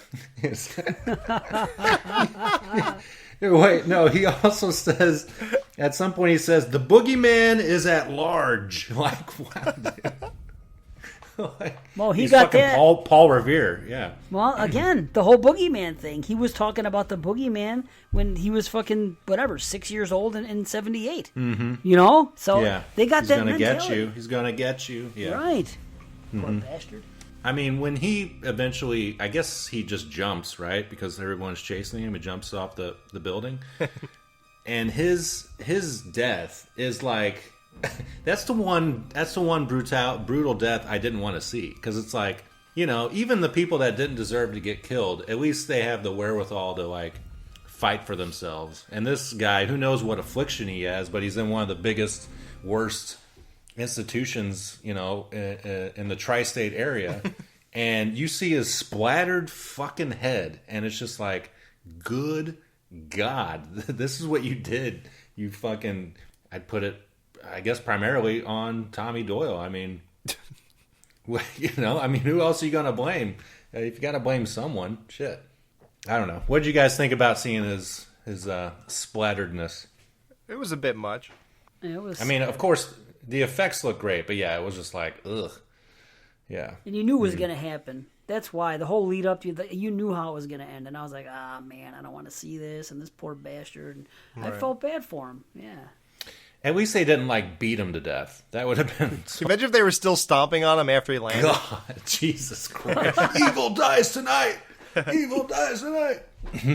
God. They could have turned it into comedy, actually, if they did that. Honestly. Well, yeah.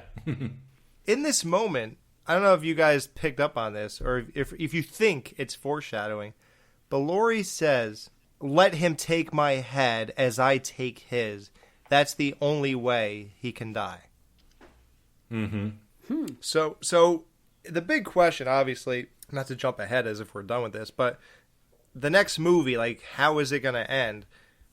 Do you think that she's basically letting us know that they're both going to die? Yeah, there is something kind of similar to that said in the new trailer. I'm not going to say what it is. Oh my God. But kind of like that. Yeah. So, I mean, I don't know. I think that's also could just be, what they are selling us on. They're leading us, right? Yeah. Yeah. So who knows? But yeah, I mean, I don't know. She's died in other movies. I think she died 4 times in this series, right? Yeah, Jesus Christ. And she said, "I'm never coming back." Each time. So, yeah, I don't know. Frank, are you awake?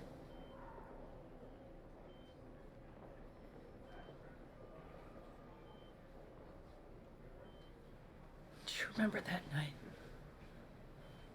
At the bar? I never said anything because I couldn't be sure.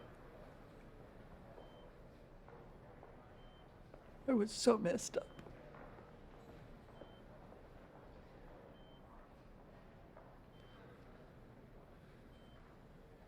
But you helped me.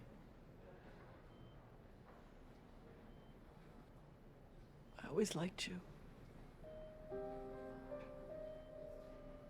You're so crazy. Fuck you. Yeah, I mean, most of the stuff with Laurie in the hospital, I mean, she's doing a lot of pontificating and talking with that Hawkins guy, and it seemed like at some point they had some kind of romantic thing, or they kissed before or something. Yeah, she sucked his cock, something like that. Yeah, dude, I'd pay $5 to see that.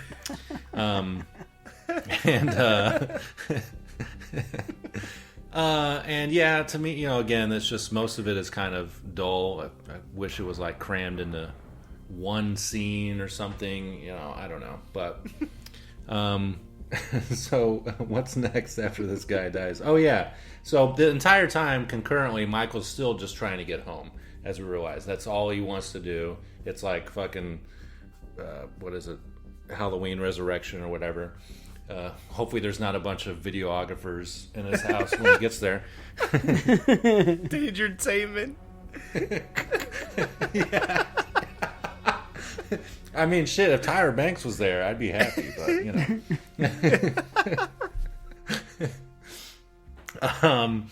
but yeah, he makes it back there, and it's a good little scene with Big John, Little John, and their deaths.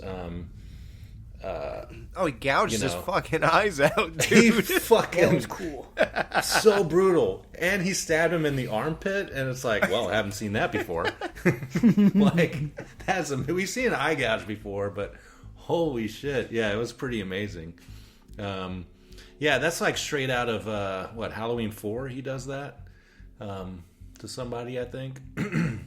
But, yeah, I enjoyed it, and the other John says something about, Michael, you've come home or whatever, and just Michael gets an off-screen death. But I thought that was pretty cool.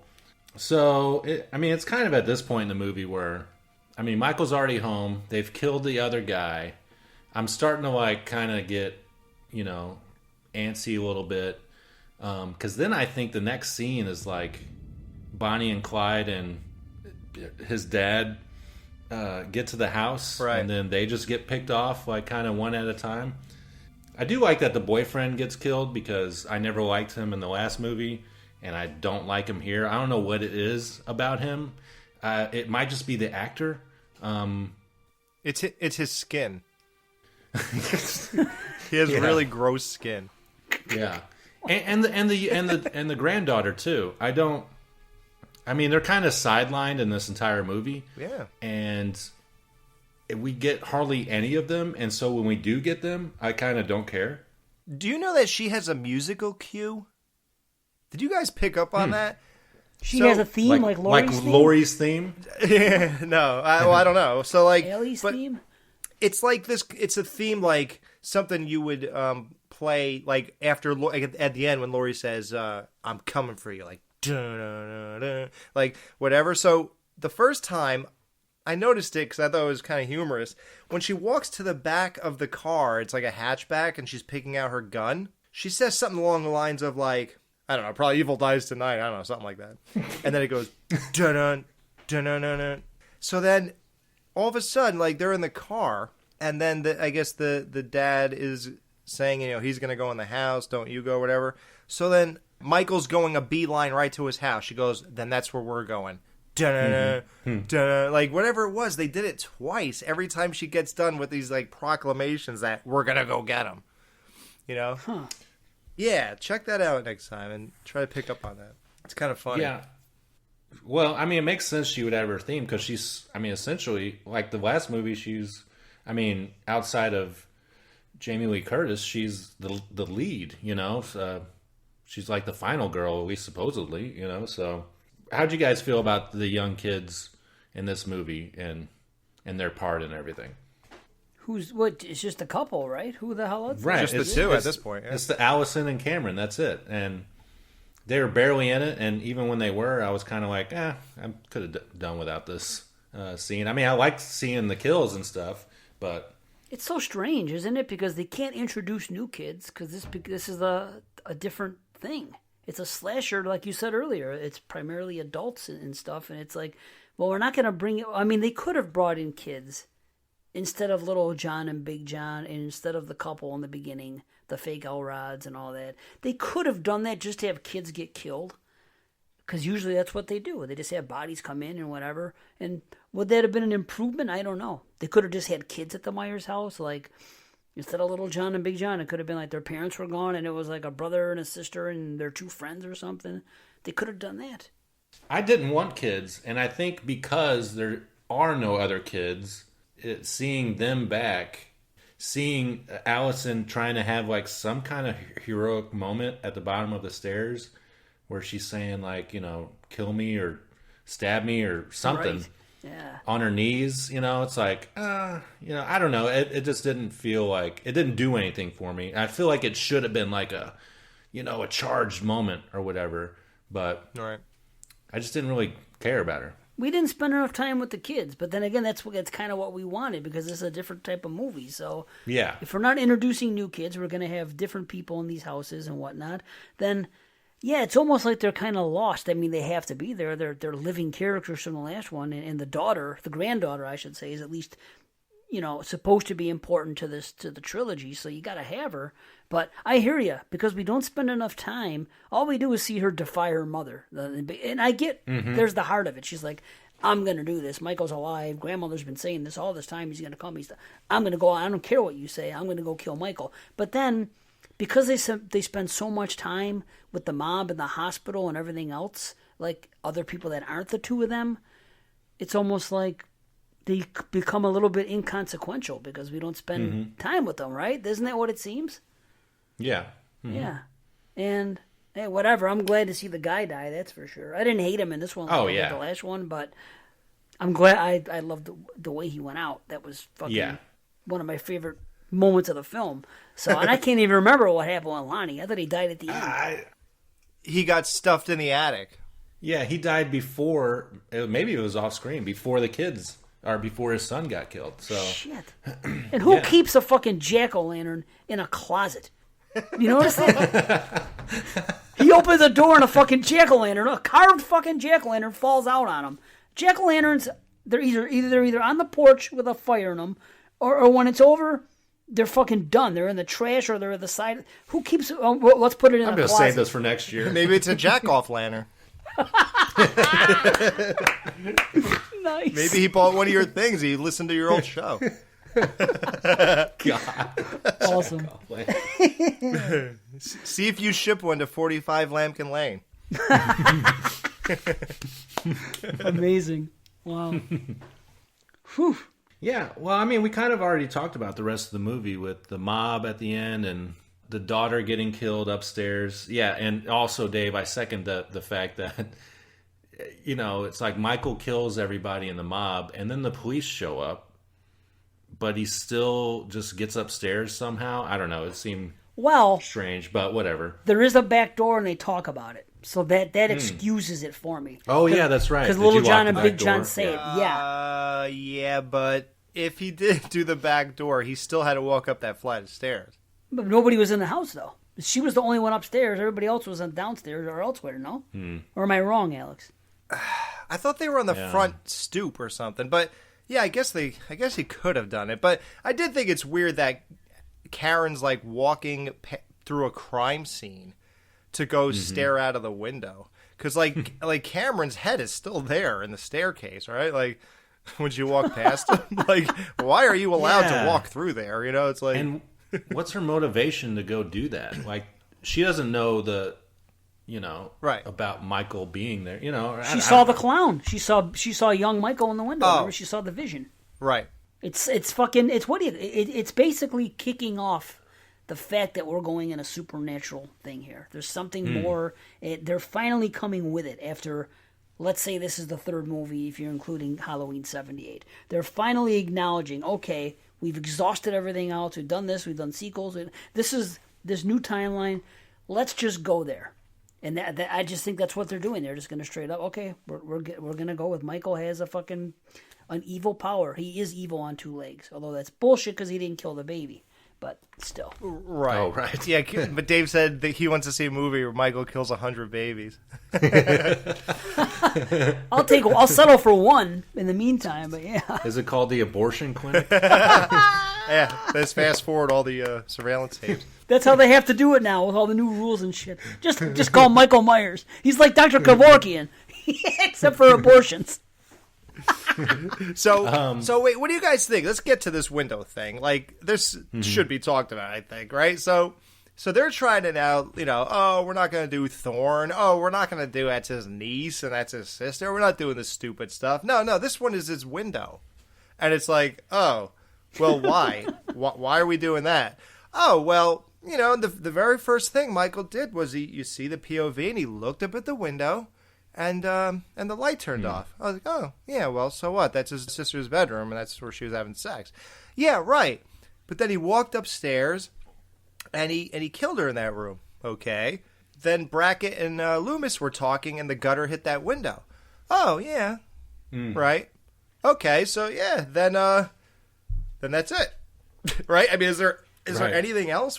Is there? When Michael dies, and you go ahead, laugh at me, my memory's shit. When Michael in part one gets shot and falls out, are they at the Myers house or are they somewhere else? Somewhere else.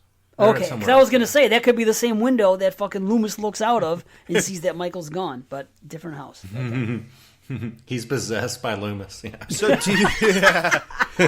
do you think this is justified? Do you think this is a crazy leap to act like this window means anything? I think they should have just said something about him never wanting to leave the house, as opposed to giving him this window to stare out of, and so then it would make him seem like once he escapes, all he wants to do is go home. That's all he's trying to really do. But he gets picked up by Zatarans or whatever, and then just thrown all around the town and shit. So I think that would have been better. Yeah, I mean, they needed some kind of motivation, so I understand why they put it in. The line is good because it reminds me of what Loomis says, looking at this night, looking through the wall. Like he sat there and stared. Oh, yeah. I thought of that when they said he just looked out the window. Even back then, he was looking at this night. I could see that as being kind of a cool thing, but now they make it too literal, and they go there too many times. And that's, what I think, and it's a damn shame if this really is the case. I don't think that the guy who wrote this thing, who knew he was making 3 movies, wrote it through. It's almost like what they did with the Star Wars, the new ones, the 3 of them. I'm glad you brought it up. I have the whole manifesto about Star Wars, guys. Here, let's get into it. No.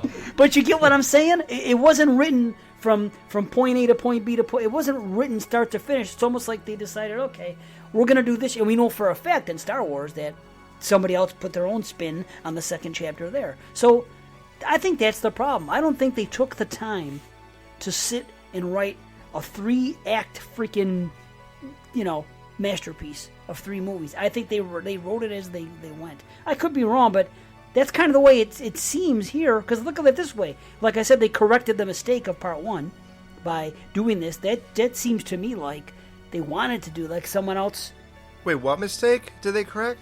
Not the mistake, but what I consider to be a fault They of just made it more clear. Yeah.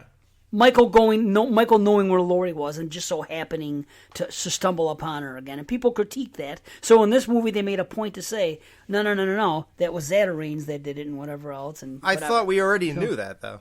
I never knew that. Everybody critiqued it, Alex, and nobody ever I thought once it was stood in up the movie, and but you said could that. miss it. Right. I thought he was setting up this great reunion.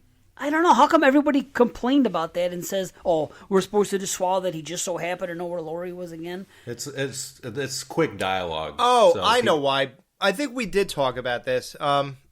Because he didn't actually get to bring him to the front door.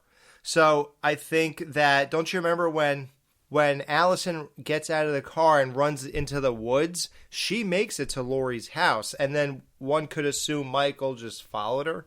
Mm-hmm. Okay, and that makes sense. That's fine. I don't know. All I'm saying is, I don't know if the guy wrote all 3 at once. I think he wrote the first one and looked at what happened, and then he wrote the second one. That's what I believe, and I think that's why they went with this idea for this movie. I could be dead wrong. I don't know. It's actually making it easier for me to digest it with some of the shit that they do in both movies to think that way. Right. But I don't know. So what do you guys feel that's it, or do you think that this all has been written from jump, all 3 movies? Like they knew the beginning, the middle, and what it was going to be. I think they developed somewhat of an outline. I don't think they've had full scripts by any means because they probably didn't even. It's not like they greenlit all 3 movies at once. So, but when they wrote the first movie, they probably had an outline for a couple more movies.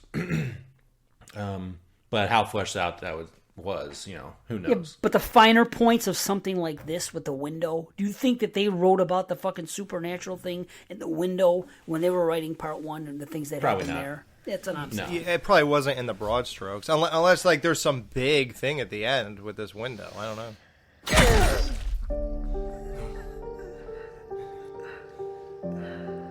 I always thought Michael Myers was flesh and blood, just like you and me. But a mortal man could not have survived what he's lived through. The more he kills, the more he transcends into something else impossible to defeat. Fear. People are afraid. That is the true curse of Michael. He'll always be here, won't he? Even when we can't see him.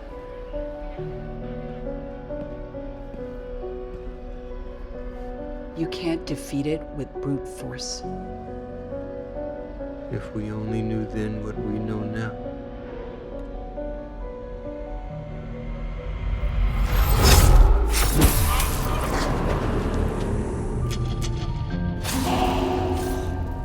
Well, that's the thing. So let's talk about that. We're recording this on the 5th. The new movie comes out, in 10 days, 12 days, something like that? 9, I think, at this point, right? Okay. What are your guys' thoughts about what you want to see, what they'll think they'll do for the next movie? Because, I have much lower expectations now than I did for when this movie came out. Just because, ending a story, let alone 3, a trilogy, is going to probably be difficult to do. I think there's a time jump. It's not the same night, I don't think. I'm not for sure. No, it's 4 years later. Okay. That's so crazy. I'm worried about how that's going to be handled and just what Michael's, just plainly, his motivation is if he can't be at his house and whatnot. And so I don't know. I'm going to see it, and I'll probably be very open-minded, but I have no idea where this is going, other than, maybe it's a road movie of Laurie Strode, like going town to town trying to find him or something. Laurie Road. Yeah. I don't On the know road what to with think. Strode. What do you guys want to see in this next one? I don't know. Okay, here's an idea.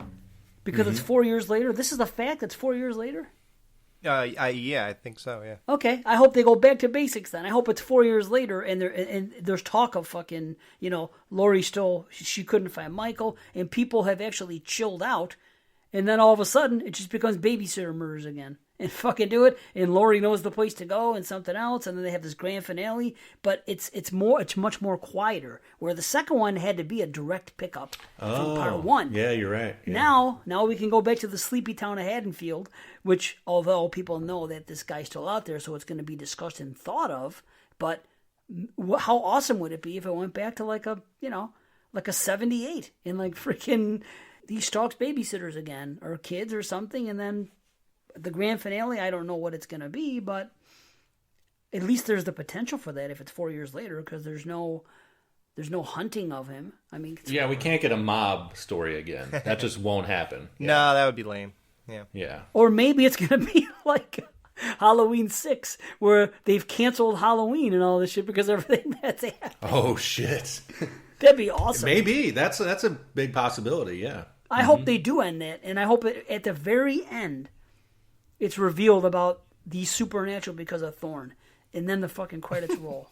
Just to troll everybody. Fuck you. Oh, God. Come on, how you really think we've already made him supernatural now? All right, let's face the facts. Why not have it like a regular movie, but then at the end something happens and there's a rip in his fucking shirt and you see a thorn symbol on his fucking arm as he dies, and the credits roll. Okay. In this timeline, we don't know what happened to Dr. Loomis, right? Nobody ever said he passed away or anything, right? Oh, shit.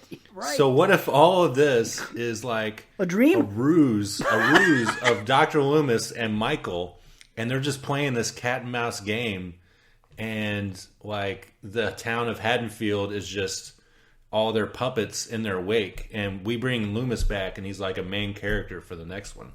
Right, and then when Loomis comes out, they go, Master of puppets and pulling your string. Yeah, it was him all along. Yeah. He's the man in black, guys. Yeah, it makes sense. He'd be like 94 years old, so I guess it's humanly possible. People do live to be that age. I wonder if he'd be skinnier than Brackett. Yeah, he did get fat too as he got older, right? And then, what did he look like in part 6? Was he skinnier or fatter than part 1? I think he was fatter. Yeah. Oh, we're not going to see Fat Brackett anymore. That's right. Oh, did he pass away? No, he got killed in this movie. Oh, he died at the end of the movie. That's right. Yeah. No, who's left to kill? Marion's dead. Is everybody dead? Lindsay. Okay. Allison. Lindsay's disposable. We could kill Lindsay. We don't know about the females and what they're going to do there, but I would have to venture a guess that Lindsay absolutely has to go. Maybe Lindsay, it comes full circle. She was being babysat in the first one, and now she babysits. Yeah, maybe not a babysitter because she's a little too old for that, but maybe she's going to be like, maybe it's going to be her daughter or something, or I don't know, some shit, her niece. Honey, I've been through this. All you have to do is run down the stairs and down to the Mackenzie house. Yeah, trust they me. Yeah. They got to kill her. Honestly, they have to kill her because Why not? Tommy died. Marion died. Fucking Fat Brackett's dead. Everybody, I mean, what? Who the fuck is Lindsay to survive? They gotta kill her. You know? Well, speaking to that, do you think Laurie Strode is going to die, and then the last woman standing will be Allison? Yeah, what a bummer that would be, huh? I think that's been the plan from jump. That's the one thing I think they've always had planned. Yeah, I agree, but what a waste. You think it's a waste? Why? Because you don't like Allison, or because you don't want to see Laurie die? She has no charisma. She's just not a final girl. I don't know. She am I just being a jerk to like the newer people? Because I feel like I do like some of the new stuff, right? She doesn't have much charisma. I'm with you there. No. You're right. Yeah, her likability rating just isn't very high. That's why I don't like her in this movie. Yeah. Right. Like nothing about her. Like she doesn't exude that kind of thing that gets me into her. She's not even like, you can go to any angle. She's not attractive enough. Like even Ginny, I was like, we all talked. None of us are sexually attracted to Ginny, but there's something that she possesses that makes her like primo final girl. Like there's just some people have a quality about them, and this girl just doesn't have it. Yeah, the it factor. She doesn't have the it factor. No, right, man. And I'm surprised she was cast. Really weird. I hear ya. What? You're right. What can they do? I mean, she could still be the final girl, but maybe in a situation where it's her. Again, I don't want them to do like part 1 where all 3 women are fucking chasing Michael at the same time, 3 generations of them, because that's right. lame. You don't want to see that same thing again. So I don't know. Yeah, it's weird. Wow. What if they kill Laurie Strode in like Psycho style or something? 30 minutes in the shower? Well, I mean, I hope, but yeah. That'd be cool too, right? As a nod to fucking Psycho with her mother, and wow. She dies early in the movie. I mean, that's possible. Why not? They did it to Rachel in part 5. Yeah, we all love that. They could do it again here. They do it to fucking Laurie. And they did it to Laurie in Resurrectum. What if they bring back characters from 4, 5, 6, 7, 8, like some multiverse thing? Yeah, Michelle Williams is going to come back in. Imagine that nowadays. That'd be funny. Is there anybody? You know who should come at the very end? Is they should get the guys from 2, like Lance Guest and freaking the other guy. You know what I mean? The guy that those 2 guys from Haddonfield Memorial, Jimmy and fucking and Bud. That'd be awesome. Bud's dead. Jimmy's alive. Yeah. It's a different universe, though. Yeah. See, even it confuses us. Yeah. This is right. Yeah. I don't know what they're gonna do, man. But that is a good point, though, Alex. She does not exude a final girl. I don't know if they could make her a final girl. Unless, what if they make her completely unhinged, like Laurie was in part 2 of Rob Zombie's thing, and she's all "fuck you," and she lost her mind and shit. I mean, that would make sense, I guess, but I don't know. If she has it in her, I don't know. Yeah, I don't know if I want to trust her with that. Yeah. I will find out soon enough, I guess. You've seen the trailer. You have somewhat of an idea. I have nothing, and I'm happy about it. But it's just like, I don't know where it's going to go. I'm really excited about it. I really am. Because I think the first one was what it was. I thought the second one was better than the first one. And I'm hoping that the third one is as good as the second, but has just, ends in a grandiose manner. That's what I'm hoping. I hope so, too. Okay, well, just thinking about the awards, for me, the best kill has got to be Big John or Little John with the eye gouge. I forget which one is which, but that was my favorite. That's your banana split. Banana split, that's what we call it. I'm so out of touch. Oh, no. Alex, we lost Alex, I think. Hello? Oh, there you are. Oh, wow, that was weird. You were saying stuff, and I was answering your questions, and it's like no one heard me. What? No, yeah, we couldn't hear you. So what were you saying, Alex? It's got to be real poignant if we missed it. I want to hear. Yeah, right. Let's hear this gold. It's always the most important shit. It gets drowned out. I think one of the guys I recommended coming back were Atkins. Oh, of course. Oh, shit. Fuck. I guess technically you could. Yeah. Tie it in. Right. And I was going to say that when I met Nurse Marion and Brackett in 2018, I said to the nurse first, I go, hey, now that it's like a new universe, you could be in this again. And she's like, oh, yeah, I don't know. I would. I mean, I don't care. And I was like, yeah, you should call somebody or something. And then she was in the next one. And I said the same thing to Brackett. I go, hey, you could be in this movie, you know. I was like, they're bringing everybody back, I think. And I don't even know why I said that, because I don't even know who they really brought back in the first one. Yeah, and they both were playing it cool, yeah. Yeah, they're like, yeah, that might be something to think about. Mm-hmm. Meanwhile, they like already read the script. Dude, holy fuck, Halloween 3. Now that it's supernatural, maybe the mask is supernatural. Maybe he has a fucking silver shamrock mask. And that's it powers him up, but it's death for everybody else. And they're going to tie it in. I've never seen Dave troll a review like this in his whole life. I'm hoping this stuff is true, though. I'm not even trolling it. I want it to happen. Can't I have an imagination? It'd be great if it happened. Can't I have an imagination? Yeah, sure. Let's go with Thorn Don't and you Silver fucking Shamrock. wet blanket me, dude. Don't you wet blanket me. I'm telling you, because what's her name said that it was going to piss a lot of people off. That's what fucking she said last year, that Halloween ends, the movie, and the way it wraps up, that is what Jamie Lee Curtis said. It's going to piss a lot of people off. And hearing that made me think of all these possible scenarios. Well, then I think that means she is going to die early in the movie. Then I'll go with that. I think that's what's going to happen. Yeah. I didn't think that about. She's probably being egotistical, talking about her character. You're right. Yeah, can you imagine? She's like, well, I know everybody wants to see me, so I'm going to die really early, so you're all going to be totally disappointed. I've been in like 10 of these. Yeah. So. Can you imagine? Oh, Banana Split. What is that? The Kill, right? The Peel is the hot chick, right? Yeah. Split. Mine is a tie between, but actually the same couple, the black couple. Like that knife in his face with the eye sticking directly above the knife. I had a huge reaction in the theater, and then it was just the icing on the cake when the door hit the gun and she shot her face. So funny. Wow, that is what I live for. So I'm going with a combo platter on this one. That's awesome. That's awesome. Yeah. Well, I'll tell you, there were a lot of great gory kills, and I love them all. But the kill that I popped the most for when it happened, because I called it, because I wanted it to happen at the time, was of the boyfriend, when he goes up and down in those stairs, and then his head's like there, and he's laying down, and Michael walks like 3 or 4 steps, and I remember saying it right on the couch next to my wife. I said, "Go back and finish him, I said, and sure enough, he turns around and he fucking finishes him. I was like, nice, that's what I want to see. So just because of that, man, that's got to be my Banana Split. Yeah, finish him. It's fucking Mortal Kombat. Right. Finish him. Michael wins. Right. God. Sorry, you can. Oh no, that was the other one. That was Street Fighter. Yeah. I thought you were doing fucking Buster Rhymes for a second there. I'm playing Michael Myers. Oh, he brought it back. Oh my god.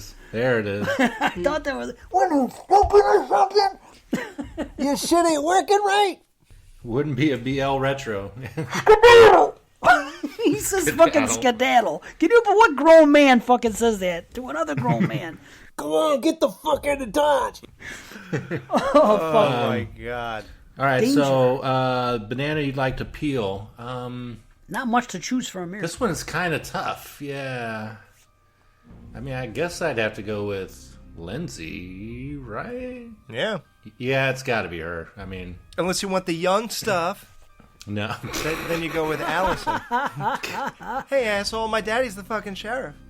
Why don't you go crawl back under your fucking rock, all right? It's got to be either her or the doctor who shoots herself. That's mine. Well, that's Dave's, yeah. Well, of course that's Dave's, yeah. Dude, I'm telling you, though, her body in that outfit, when she's walking down the street, and you can see her full, dude, her legs, everything, she's freaking, she's pretty solid, man. So, yeah, she looks good. And she gives her husband so much fucking attitude. Yeah. Who do you think gets ass fucked in that relationship? He's always losing his damn stethoscope. Damn, I lost my stethoscope. Where's my stethoscope? Let me go back inside and just leave you out here even though there's killers running around. He does have kind of a weird lisp. I mean, it's very small, but it's there. It's kind of stethoscope. Suffering succotash. That was good. Nice. That's it, right? No other... rating. I'll go first. I really enjoy this, especially upon knowing what it is and watching it multiple times. I think I've highlighted pretty much everything I really enjoyed about it. I do kind of think it's better than 2018, but only slightly, and I don't know what I rated that, fortunately. But, so, I mean, I guess I'd give it a 4 out of 5. Nice. Mm-hmm. I really like it. Right, me too. I also give it a 4 out of 5, and I definitely prefer it to the first one. Mm-hmm. So, I quite enjoy it. So 4 out of 5. I can't believe, I just realized something, guys. All those years, all those creative things we came up with Banana and awards and this and that, there was one staring us right in the face. It's so obvious, and we never brought it for anything. Fucking Top Banana. Yeah. Right? How was there never a Banana. Top Banana anything? All the shows we did, all the things we came up with, just occurred to me the other day. I was like, someone said something about Top Banana. I was like, what the fuck? How did we nap on that? Anyway. Well, maybe after we review Halloween Ends, we can rank them all and give our top banana. Wow. See, me and Matt still think the same. Yeah. So the top banana for the whole franchise, the banana split, the banana fucking... That's not a bad Is that idea. what you mean? Yeah. Oh, that's our top banana. Okay, let's do it. Okay, cool. So, Alex, what about you? I rate this a 4 out of 5. I really like it. Think it's leagues better than 2018. Now, I wonder with that, because, did I get cynical after too many watches of that? If I shut my brain off again, would I enjoy it? I don't think it has the same aesthetics to me. It had moments, of course, the walkthrough and all that, but most of it didn't have the things that this movie has that would make me enjoy it. This one, I really just got into in a different way, especially when... like I said, that combo kill in the car when he kills Dick Screamin' and his wife. Sorry, I had to put that in there again. Awesome. So, no, but yeah, no, it's better than 2018, and I have... I said I had low hopes for the last one because I felt that if they couldn't do it right in 2 tries, there's no way in hell they're going to nail the third one. But, again... keep your brain turned off and just and you'll see it's very enjoyable. So I have high hopes again. Yeah. Awesome. Yeah. Cool. Well, this has been great. Hope all you lasers out there are enjoying us 3 back together. I know we all are, if I can speak for these 2 gentlemen. You guys got any final thoughts or anything? Or I'll say this. I will say something about the movie that I liked that I never mentioned before. There was a couple moments in this movie that I thought were better than the 2018. Just small things that they added here. Like there was a couple speeches that worked, and one of them was talking about how maybe he was looking in. They were talking about Michael. It was kind of like a Loomis speech. It was little moments like that. And then there was the one thing where they said after the father died, there was a conversation between, granddaughter and her mother.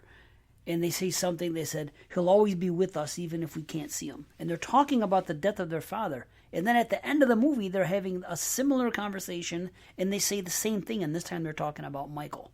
And I just thought it was smart. They said he'll always be with us. And but they're talking negatively about Michael. You know what I mean? He's still out there. He's always going to be with us. And so there was just a couple, smart little things that they were saying in this movie that I think, and there was a discussion about reflection and stuff, and there was a couple shots showing reflection at that time. And I just think that there was a little more, I don't know, there was a little something extra in this movie. On top of righting some of the wrongs, there was less comedy in this one than there was in the first one. And granted, yes, some of the dialogue was a little bit soulless, I guess, and not what it could have been. But I do think this is an improvement for reasons like that.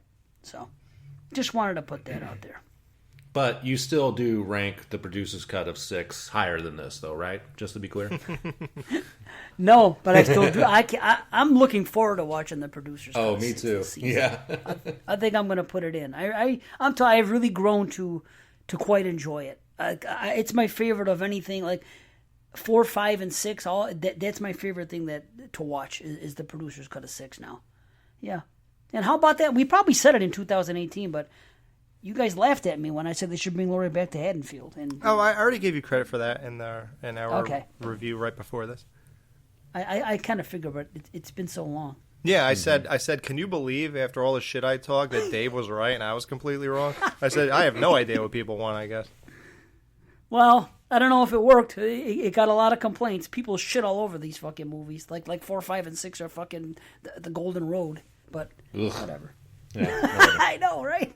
Well, I would just like to say that I am honored to be a part of this this great tradition of BananaLaser and the retro that stuck out to me right away. And when you guys hit your stride, and it's still listenable today. I heard part 1 and 2 today, and I'm releasing these rather quick. It depends. Me and Matt are going to talk about how we're going to release this. Now that these are kind of long, we might even make it separate episodes. I don't know if he wants to do a 2-for-1 deal again or whatever, or maybe save that for the BananaLaser feed. I'm not sure, but like just to be part of this, that really was such a special and great moment. And I wasn't, truth be told, I wasn't thrilled about my contribution in Rob Zombie's 2 movies when I joined. I felt like I kind of like tainted as great as it was going to that point, and I feel like God, I kind of like dropped the ball there, but I feel like I had a lot to say about 2018, and I definitely try to hone in on and keeping this the same sound as what you guys did before I got here, and dialed it back for this one. So I feel like now it's back in the groove it should be in, and it's just great to be a part of something that is this monumental to the hard work and years that you guys put in all that time, and the way it all was, how much we all loved each other, the community we had, the times we had, how we were killing it with the ratings, I guess, the downloads, whatever. It was just like a really special moment, and it's great to kind of like put a bookend on it together. Nice. Well said. Yeah, for sure. Yeah, I'm thrilled to be here, that we can still do this, and we sit right down, and it was like, it was like we did it yesterday. Oh, seriously. exactly. Yeah. Like Matt fucking just was. I'm telling you, he fell right into hosting. Like boom. I couldn't do. I've been hosting Exploding Heads for 5 years. I could never guide a show the way he just did. So there you go. Props to you and props to Alex as always, because any compliments coming from you, especially when it comes to podcasts, are not to be taken lightly. So that's awesome. I'm just glad that we have this time and that people listening enjoy it. That's what it's all about. Mm-hmm. Yeah, and I will say, thank you to you guys, and thank you to all the lasers out there.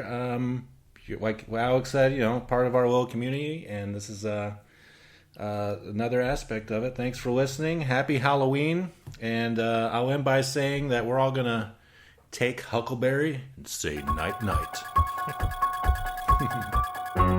I met him 15 years ago. I was told there was nothing left. No reason, no conscience, no understanding, and even the most rudimentary sense of life or death, of good or evil, right or wrong. With this blank, pale, emotionless face and the blackest eyes, the devil's eyes.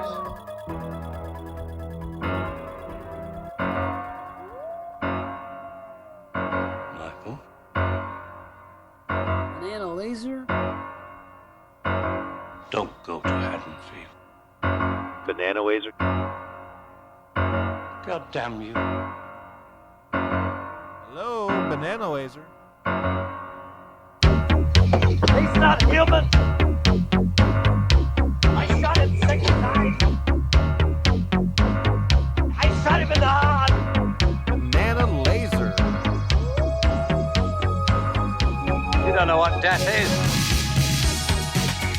Thank you for listening to the BananaLaser Podcast. Please be sure to check out horrorphilia.com for a full archive of all of our previous episodes, as well as other great podcasts, like The Skeleton Crew, My Bloody Podcast, and many more. Please be sure to like us on Facebook and follow us on Twitter at BananaLaser Show. Also, join our Facebook group page at facebook.com/groups/BananaLaser. That's where the real lasers come out. Be sure to subscribe to us on YouTube, where we post trailers, movies, and more. Interact with us. Please send us a voicemail at 314-720-8842 or send us an email at bananalaser@gmail.com. You can also find us on iTunes and Stitcher. Again, thanks for listening, and keep on banana-ing.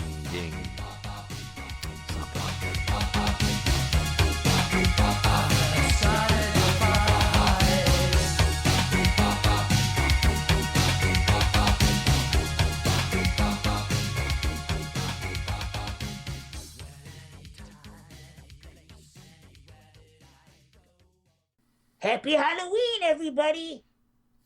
Banana Laser wins every time.